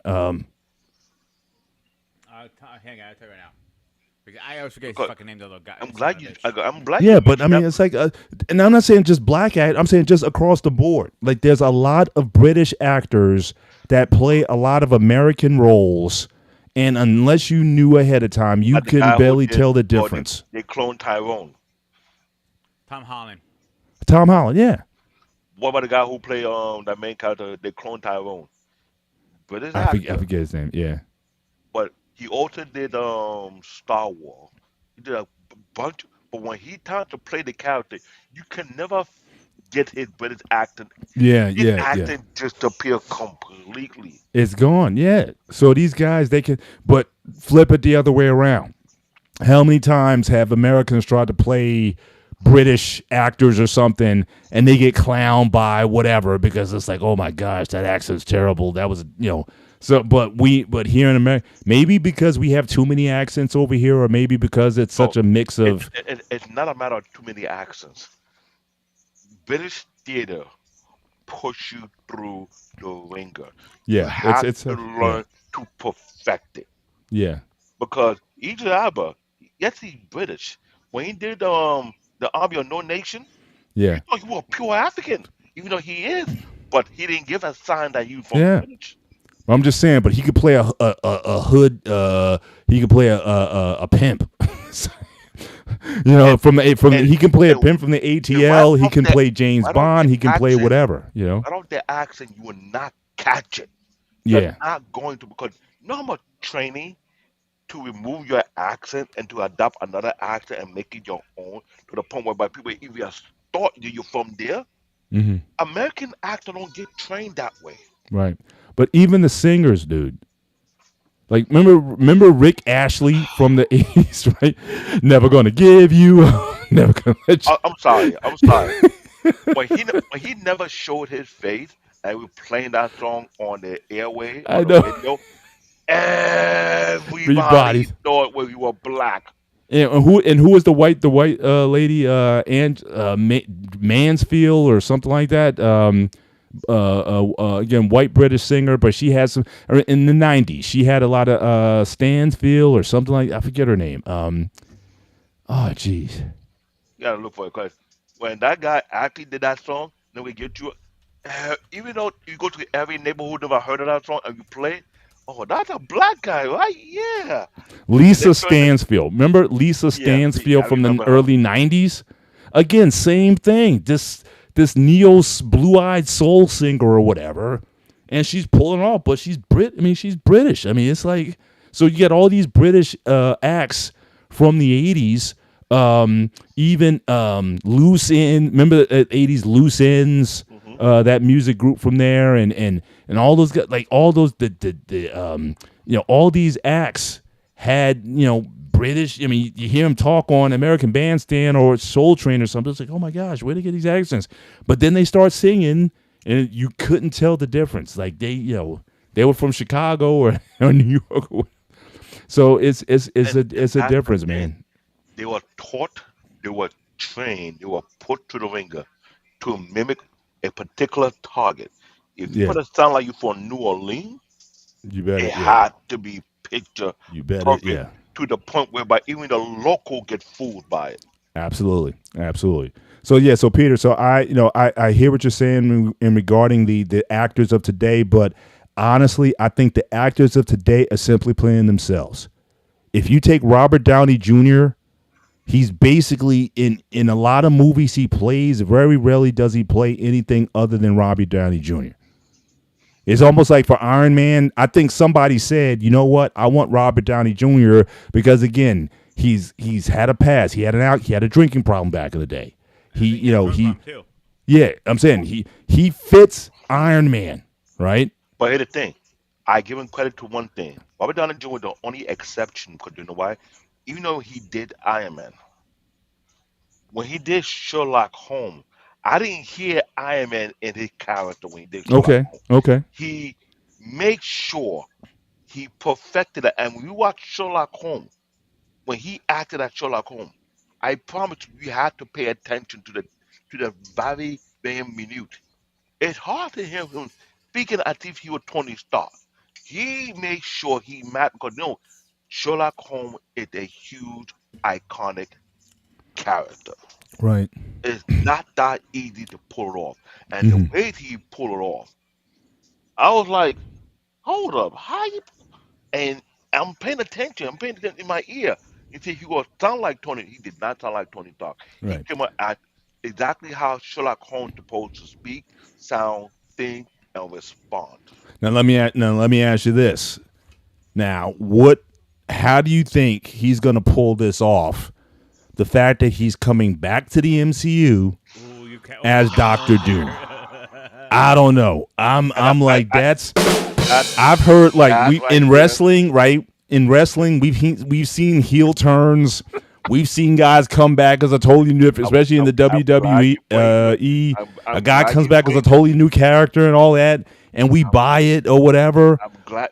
I'm glad I you went remember wrestling Terry for that. Bollea. I remember Hulk Hogan from the AWA. All of that. I remember I'm, when Hulk Hogan I'm first came glad you to the did that because here's another thing. WWF. We overlook wrestling. Wrestling was put to the ultra ringer on how to sell a character. Kofi Kingston, he's from Ghana. Mm-hmm. He has to come off as if he was from Jamaica. Jamaica, yeah. You know how much work that is until he forgot he put an act like from Jamaica and he dropped the accent. Everybody like, hey, I thought you're from Jamaica. Right, right. That's the thing because even in wrestling, you go to the ringer, you have to portray a particular character to the point whereby you have to convince me that you are that character. Because if not, they're not gonna put you on the airway. You go So right I'm so back I'm to the asking you so I'm asking you now, what do you think the prospect is him playing Doctor Doom and not being in like your sensibilities like you were such an iconic they play this. They play this. I mean, let's face it, he saved the MCU. Is that a fair statement? No, he If no. Iron Man he was part 2008 of it. did, He if was Iron part of Man, it. no, if Iron, because remember, Hulk 2003 failed, right? Yeah, he did. He did. And the Incredible Hulk also failed. If Iron Man was not successful, we may not have the MCU That is true. today. But here's the problem. He did well at Iron Man franchise. Hmm. He also did well at Sherlock Holmes because Sherlock Holmes was a very, very critical role to play. He did well. To perform as Doctor Doom, which means he cannot sound like Iron Man, nor can he sound like Sherlock Holmes. The character, the image, and the mindset had to be of a whole nother level. He had to convince that he could actually do that role. Remember Hmm. when I mentioned our people who are taking roles they're not supposed to take? No, know what? Hold up. I'm gonna address this issue. I'm still pissed off right now. Hang on. Let me put him on. No, Hang on, no, hang on, hang on, hang I on, want hang on. no, Hang no. on, Don't hang say on. hang on. Now you Oh can no, talk. I want your face there. I want your face there. I want you to respond to this. GI Joe. Who grew up watching GI Joe? Yeah, absolutely. The first GI Joe pissed me the hell off. There was too much jokes. Was not needed. The Oh, I second got my. GI Oh, I got. Joe, Go ahead. I want to like. Who did the director so I can punch him in the throat? Hmm. That's it. I want to punch him in the dick personally, Who but that's my in opinion. the who in the Blue Devil make you think you can replace Duke? Everybody who grew up watching GI Joe, Duke was one of the main characters. Duke and Flink. There was no way Duke became second fiddle to Roblox. Hmm. Why did that the director allow The Rock to make Roblox, who was a second, third fiddle character, to be a main character in The Rock? Does it make any sense? You just destroy the G.I. Joe franchise with that bullshit. You give it a 1-2 punch. You put Marlon Wayne in it for the first one, crack unnecessary jokes in a character he could not do properly, Right. and you kill off Duke to put The Rock. Roblox wasn't that big. Oh man, no, no, no. This is why I say American actors are not good. You just piss me off when you gotta say no. They're the reason why British actors surpass American actors. The mission. You are given a mission to portray a particular character of a certain storyline. Hmm. You can't say, no, I'm going to do. No, once you do that, you destroy everything. Period. Yeah. I hated both movies, especially it was one of my childhood cartoons, G.I. Yeah. Joe. Yeah. And when they did what they did with it, it's, I don't know which one was worse, that one or Transformer. So hang on a second. Let's talk about GI Joe for a second before we go ahead. So I agree with you. The reason I agree with you, I have never remembered that GI Joes had this exoskeleton suit. They were running around and zipping up and down. None of that. It was old school shooter up. That's it. It was. Hmm. And half of them were the enemy were fucking robots. So if you shot them in the head, you weren't killing anybody. You're shot a robot. It's not a big deal. You can build another robot. There's always a lesson to learning about it. Killing Duke off was a bad idea. There were some episodes that Duke was in charge, or Flint, his second in command. Okay, But where was Flint? Where was he? good question. Where inside the G.I. Joe franchise was Roadblock was the leader? I'm waiting. He was a heavy, but he was never a leader. My point exactly. Yeah. When they did that, I was like, how many movies are you going to destroy? You destroyed Doom, Do you really want and to you put Doom in destroyed this this one, category? G.I. Joe. What next? Black Adam?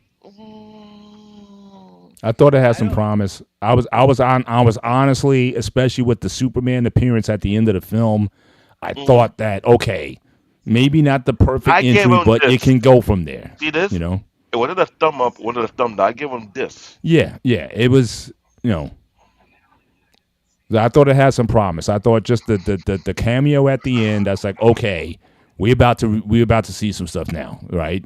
When he And did they killed off everybody. They killed off the whole DCEU at that point. So Hercules, I was like, seriously, what's going on?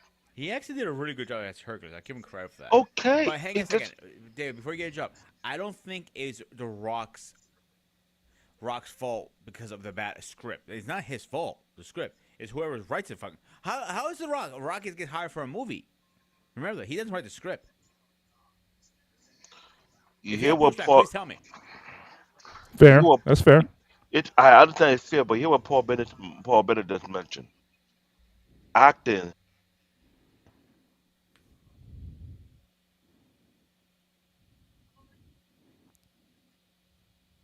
the level of seriousness and level of discipline in American actor is below men who have done Hercules and look at who embodied Hercules the best and see what did he do to get to that level and say, you know what, I'm going to surpass this guy and make it seem that I am the real Hercules, not him. I'll do better than him, right? A lot of American actors don't do that. No American Let's actors just be do that real. pretty much. Now, I think American actors, for the most part, again, this goes back to, like I said, there was a time I think when the American actor and the British actor they kind of took the same path up to a certain point where that got split off. Where basically you started casting movies for the person more so. Like Clint Eastwood, I think is a great actor, but all his movies, he's still Dirty Harry. Thank you. You get it You know what now. I'm saying? It's like it doesn't matter what movie he's in. Like he never plays anybody that's off. He's still got that rough, gruff voice. And Thank you. I mean Thank you. that's Clint. That's all he plays. I'm not saying Gran Torino was great movie and Unforgiven and all that, but he's still the same guy, just a rough guy, and he's just mean, and he's not going to play in a comedy. I mean, he's not. So again, I think a lot of these actors like you have an archetype for a character. Find the guy who closely mimics that character, and I think that's how a lot of it goes. I mean, your success in American films is going to be how many different films they can build around. Nick Nolte, again, decent actor. But look at all the roles that he plays. These gruff kind of from 48 Hours to to the Hulk movie to whatever. Just these gruff. He's not your warm and fuzzy guy. So again, I mean, but I think the British actors, like I said, they have this range where you can go from hero to villain to vulnerable to whatever. I'll give you a better example. When you see Tom Cruise plays the same. All right, I know. I see what David's face is coming. Tom Cruise always plays the same way in every role, versus let's say Downey or any other actor.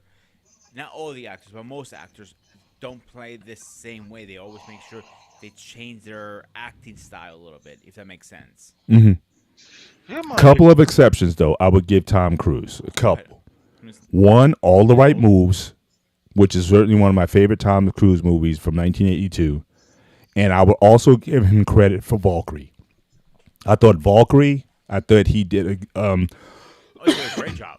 I think he did a great job in that movie, playing something outside of the Tom Cruise-y type of thing, because he was playing like an historic character. My only other one might be what's that Interview with a Vampire.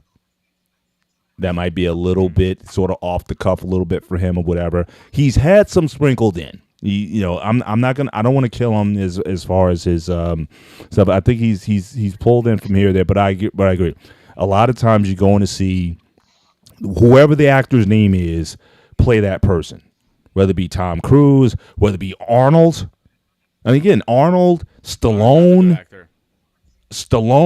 like all those action guys, Bruce Willis, they were all playing like the same guy. If you guys are old enough to remember Moonlighting, it's still Bruce Willis playing Die Hard. John McClane in Die Hard. It's the same guy. That is true.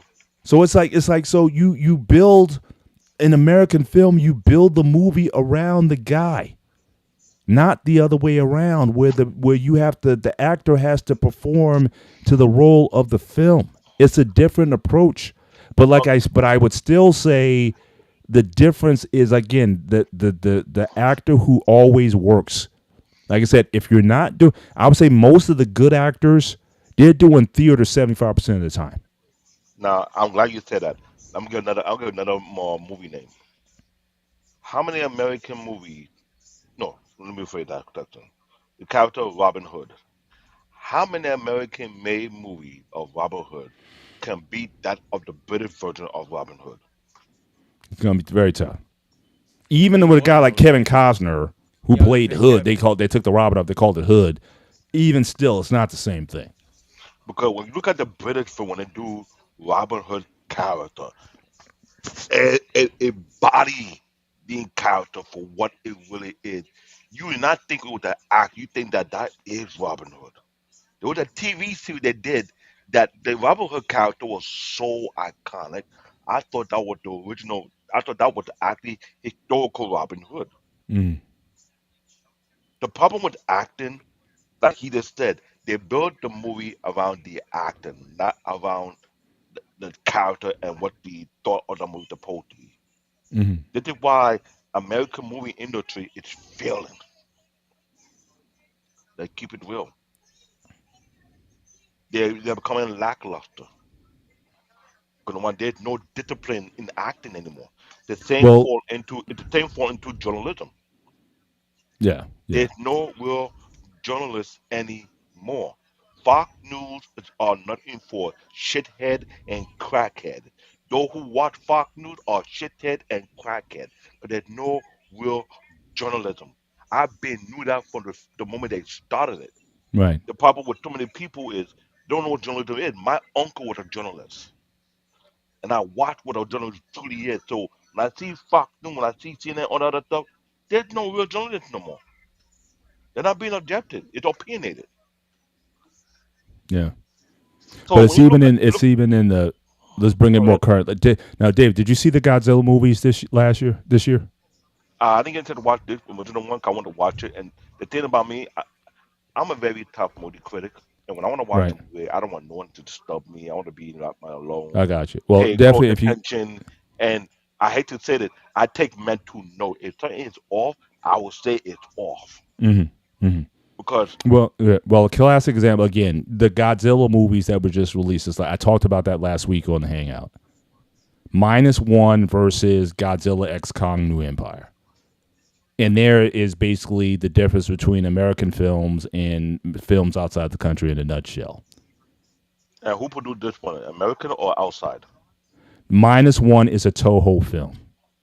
Japanese actors, the whole line.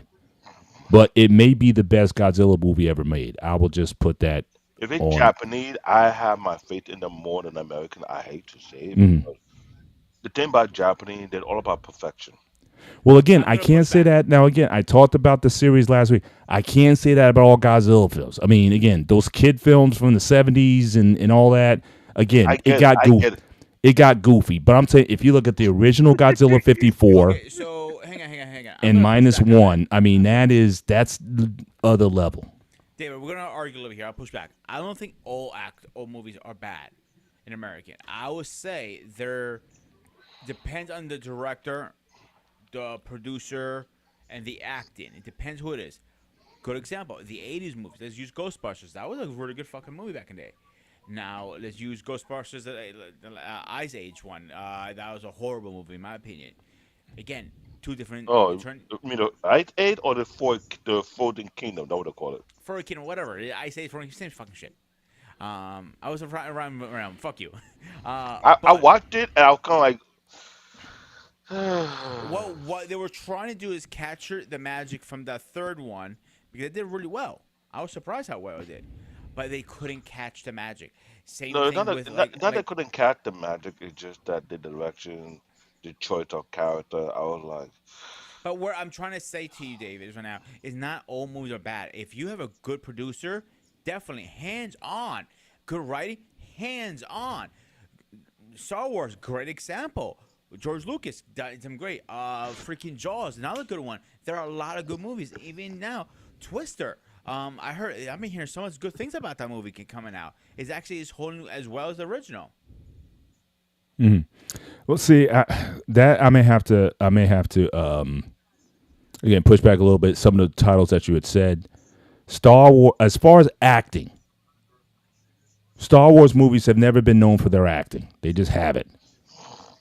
Now you take a guy like Alec Guinness, who he himself said he didn't even know what Star Wars. Yeah, he needed work. They're working on a sci-fi movie or whatever. He's like, all right, Sir Alec Guinness. That's his name. In the British world, he's like royalty. Yeah, I know, sir. It means knighthood, right? Yeah, I mean, he high honors. In British film, he got that. Added, some levy. But again, you didn't see great acting in Star Wars because, again, it wasn't about that. It was a visual experience. The music, the ships, the choreography, the special effects. Acting has never been a big thing in Star Wars. It just haven't. Maybe Empire Strikes Back, you could say, okay, the acting was better.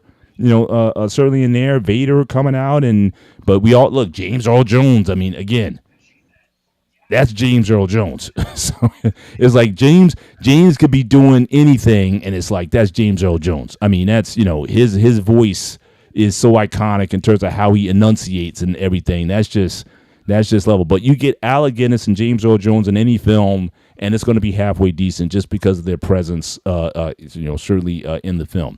But Star Wars wasn't great. Again, the American export mostly. The creativity, the special effects, the action, it changed how movies are made. So again, but I don't look to Star Wars for great acting. Now you've had some period movies like Lincoln and some of these historical films where you've had actors who've put out great performances in American media. Yes, I will give credit to those. But if you want to talk about just certainly in the action, I mean, in fact, most of the action movies back in the day, the idea is not to speak much. The Dirty Harry films, he didn't speak a whole lot. Oh yeah. It's not meant to him. He's like, go ahead, make my day, and that one line, and that just made that's just made the series because of that one line. Arnold, Stick around.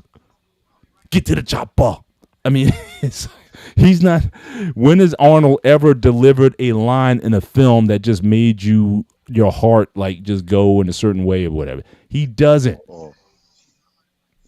But again, it's not about that. So, but like I said, I still want to I want to give credit. Like I said, these motion capture actors and the people who are putting, especially for these roles where like alien creatures and otherworldly performances where they really have to do a lot of work for that. I give these guys all the credit in the world. I do. I think that they're magnificent in what they're able to do, the discipline that they put into it, and it comes across in the films to make you think that these things are actually real. So kudos. Before we close out, I'm just curious if anybody's seen this yet. Civil War. Anybody seen that yet? I haven't seen it. I saw it. I'm almost afraid to see it, to be honest with you. Why? Because it may hit too close to home, man. I mean, look, we're in for a wild ride over this next few months.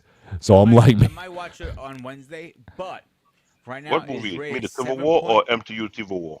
No, he's talking about I don't know if it's on Netflix or no, it's an actual movie. It's kind of like, it kind of mimics like the world post January 6th, like that whole, what we talk about like in real life politically or whatever. That's that kind of, so yeah, but look at all those guys you got in there. Ian McKellen. I mean, best actors in, Civil War right now, it has IBM has 7.1 out of 10, Rotten Tomatoes 81%, and Machine has 75%. So the ratings are really high. So I have high hopes for it. This is the kind of movies I like. But David, David, you go first because you go first. Paul, you finish, and I'll close that out. Sure. Final thoughts? Man, when it comes to movie review or what I viewed on, I think we have to be critical about it and not just play side. I'm not gonna lie. The Planet of the Apes movie is a very iconic movie to a lot of us who grew up watching it back in the early '80s because it was something that we was looking at with the covert acting. Paul was right. There is a huge stark difference, and I'm not gonna sugarcoat it. There is a stark difference from British actors who were properly trained down to the T, went through all the ringer, all the trial and tribulation, prove that they can even embody the particular character with no flaw compared to American actors who are too prideful to put in the work or they feel like they don't have to embody, they can put their own twist to things because the definition of acting, you are not being your thing, you are carrying on a particular character and you have to sell it. This is why you see in wrestling, they force people to go to promo school, how to tell a promo. You gotta be very convincing. But other than that, man, man, stop cutting corners.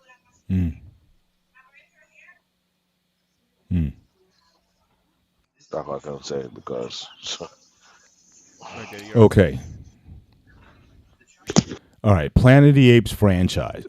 If I was gonna give anybody a guide, if you're interested, watch the first 3 Planet of the Apes films, the newer ones. So Planet of the Apes, War of the Planet of the Apes, and what was the third one, Peter? I forget. Rising, Right. Dawn, and War. Rising, War, and Dawn. Right. And the Kingdom's the very last one. Watch those 3 films, the first 3. Then go to 1968 and watch the original Planet of the Apes. And then watch the follow-up, Escape from the Planet of the Apes. And stop watching. You don't need another Planet of the Apes film after that. You don't need and definitely the 2001 film, I don't think honestly is worth watching that much. But if you want to get the best of the Planet of the Apes, you want them in that order. The first 3 films, Rising, War and I'm sorry, I forget the names of the So it's Rising, right, Dawn, Rule, Dawn. and War. and War. Those three, followed by Planet of the Apes 1968, Escape from the Planet of the Apes 1971. And that's the best. Anything else you're gonna probably be disappointed in. But having said that, again, Planet of the Apes, certainly one of the best experiences of my youth. Like I said, the cartoon was great, and the TV series was pretty good. Also, I just want to address this question: what's your guys' ideas on Alien Universe franchise being brought back to streaming services and theater? That might be a future show. I would say looking at the Alien franchise, because that definitely went in a lot of different directions. And again, I know there's one out now. I don't think I'll get a chance to get into the theater and watch it. If you hear it, join us. Yeah, so I'm not sure about the latest one, but and quite frankly, it again, how much juice can you get out of the lemon here? Like I said, this is where it's, to me, it's almost like a baseball player or a football player who, or a boxer, where the game is sort of passing by, but you keep trotting them out there for nostalgia or whatever. So I think sometimes with these franchises, they just won't let a good thing, go.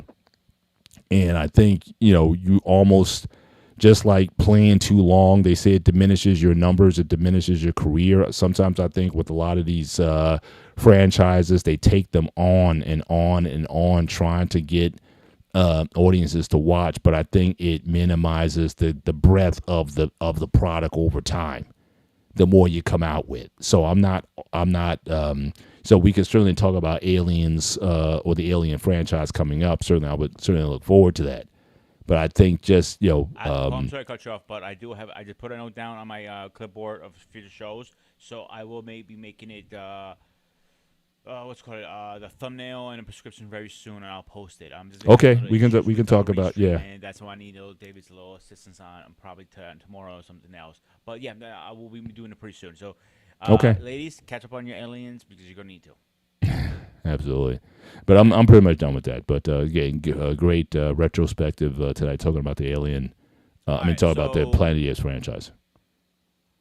Like I said, my open statement is I like the newer ones more. War, I'm sorry, yeah, got me doing it now. Rising, War, Dawn, and War, yeah. 01 wasn't too bad. Wasn't a great movie. People say, like, I liked it personally. Now, the original, I have a sour taste because my father forced me to watch them as a kid. So, I'm not a big fan of them. But I'm not saying they're not good movies. Like Paul said, the 76, right, Paul? No. The only one, again, 68, the first film. Second one is weird. But that's, like I said, it's, you already got to drop off from one for the first to the second, and then it goes off a cliff after that. So really, the first one is really the only one you honestly need to watch. But if you wanted to, close out where it should have ended, it's really the second one, The Escape from the Planet of the Apes, 1971. But, if you had to choose one, then definitely, if you get a chance to go and watch with, wiser eyes. I understand the childhood trauma of watching it from back in the day with your dad, but I would give it another shot. Especially, like I said, understand what's being done there. Don't focus on the apes or what you see. Focus on what you hear, because those themes are playing out even in today's time. Yeah. So it's a very relevant film from that perspective, just like a lot of those old late 60s and early 70s science fiction was. They dealt with real societal issues. THX 1138 and Rollerball from 75. And again, where is society going? Oh, I totally agree with that. They touch on those themes. So again, watch it with that perspective. I'm not saying you are. I'm just saying watch it with that perspective, though.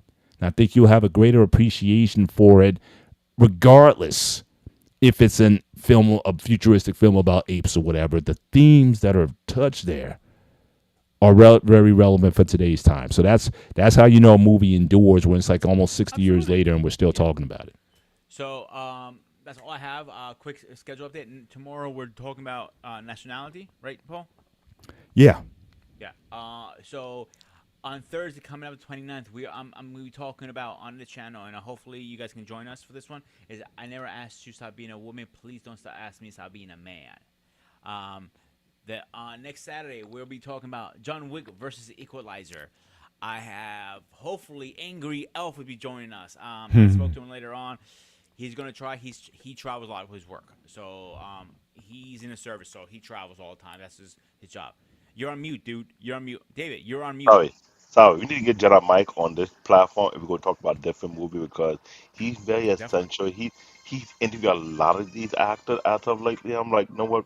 We need to bring another I nerd up in here. On my defense, David, I always try to get him on. This one I didn't get him on because it set my mind, to be honest with you.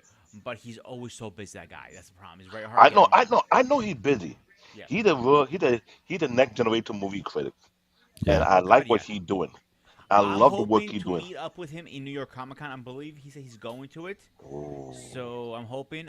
Paul, you want to If drop you the bomb do, yet, or should I? if you do, make sure I You do a live interview and stuff like that so you can talk because I like how Jedi Mike have grown to what he have done so far when it comes to Absolutely. movie. This was everybody. I'm This is not gonna lie. who does It this. should be me, Mandrell, him. We go in at in. We You're dissecting the movies. OG, are you? You're the OG. We dissecting anime. Yeah. We want to compare what was done right, what was done wrong, and what we're doing here right now. It's the same type of episode because I don't like crappy movies. No, I I agree will with you, do bro. my I know. I agree. I and, agree. I'm and not my pushing thing back. is whenever I see a movie, I'm looking at who they put as the actor. If I know this actor is known for effing thing up and not doing what he's supposed to do, I'm not going to watch the movie in the theater. I'll look at it and watch it at home. Yeah. Um, Paul, actually, hold off. I want to look at the details before we tell everybody the big surprise. So okay? let's hold up. So on the 5th, we're gonna be talking about how important is mental health. People don't take it seriously. That's why I want to talk about that. Yes, I'm going there, David. I know. And on the 7th, we're gonna be talking about who has the best WWE Championship design belt. Yep, I'm going there Oh too. God! Oh And the God! 12, where never give up on yourself. The power of pursuit. So, accept that. You know Mr. that President. that discussion about the championship belt it will lead to a epic argument. Oh, I'm getting Mark on this one. Mark's coming back. Mark, if you're listening, you're coming back on the channel for this episode. Oh No, sir, I'm no! gonna reach out to Mark because Because the thing he knows is, his WWE stuff. I'm you gonna need talk to to him. get you need to get every single image of the championship belt so we can do our vote. It was I'm gonna done right. try. You know how many belts are out there, but my personal favorite, I'm gonna tell you, is the O Gold, the big WWE WCW going. But I'm gonna leave it there. I'm not gonna talk about it right now. First, President, what do you got? Anything else? No, I'm good. Just looking forward to tomorrow night's show in the gray area, Yeah. and let's chop it up. Guys, remember, tomorrow at 9:30 on Grooming Reviews 101 and BMU Network, we're going to be talking about the gray area. Black David, you're up next. Anything else? You sleeping again? You got anything else? That's it? Uh, really, really. No, I'm not sleeping. There's so much I'm doing tomorrow.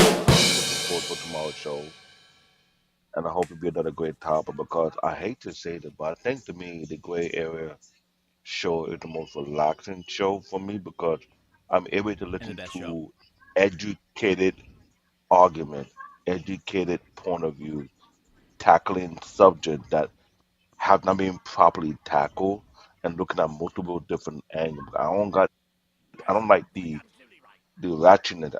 I'm all about intellect. That when you guys have Yeah, those conversations, yeah, it's needed. Coming in. yeah. I mean, it's That is just the best it's show on the network and on the channel. So what can I hey, say? I'll co-sign that, but Yeah. yeah, to live in the world of nuance these days It's is hard. becoming a harder thing to do. Yeah. But we have to still we still have to push for that. So Yeah. So, as And I always, gotta I admit it, am. I took you guys style on the Thursday show. I took it because I like the fact you had to tackle a gray area, and I always said, hey, Thief. no, I had to give credit to credit due. Y'all did something that make me want to look at it. You know what? Let's do gray area on certain topic in relationship that people are not trying to address. You know what I'm saying? Yeah. Because I'll the be honest. night show that I was supposed to be hosting, I had to walk away because it was a trigger based on a particular topic, and I'm a Bible nerd, and I get real irritated when certain things have been pointed out. I knew this for a year, but what I'm going through right now, I don't want to be on that show because it's almost like a You don't have constant to. reminder. If you Like, don't feel comfortable, don't be on it. Simple as that. I know. But let's close out, guys. As Okay. always, I am This is Sparta! your host, Sparta. As always, stay safe,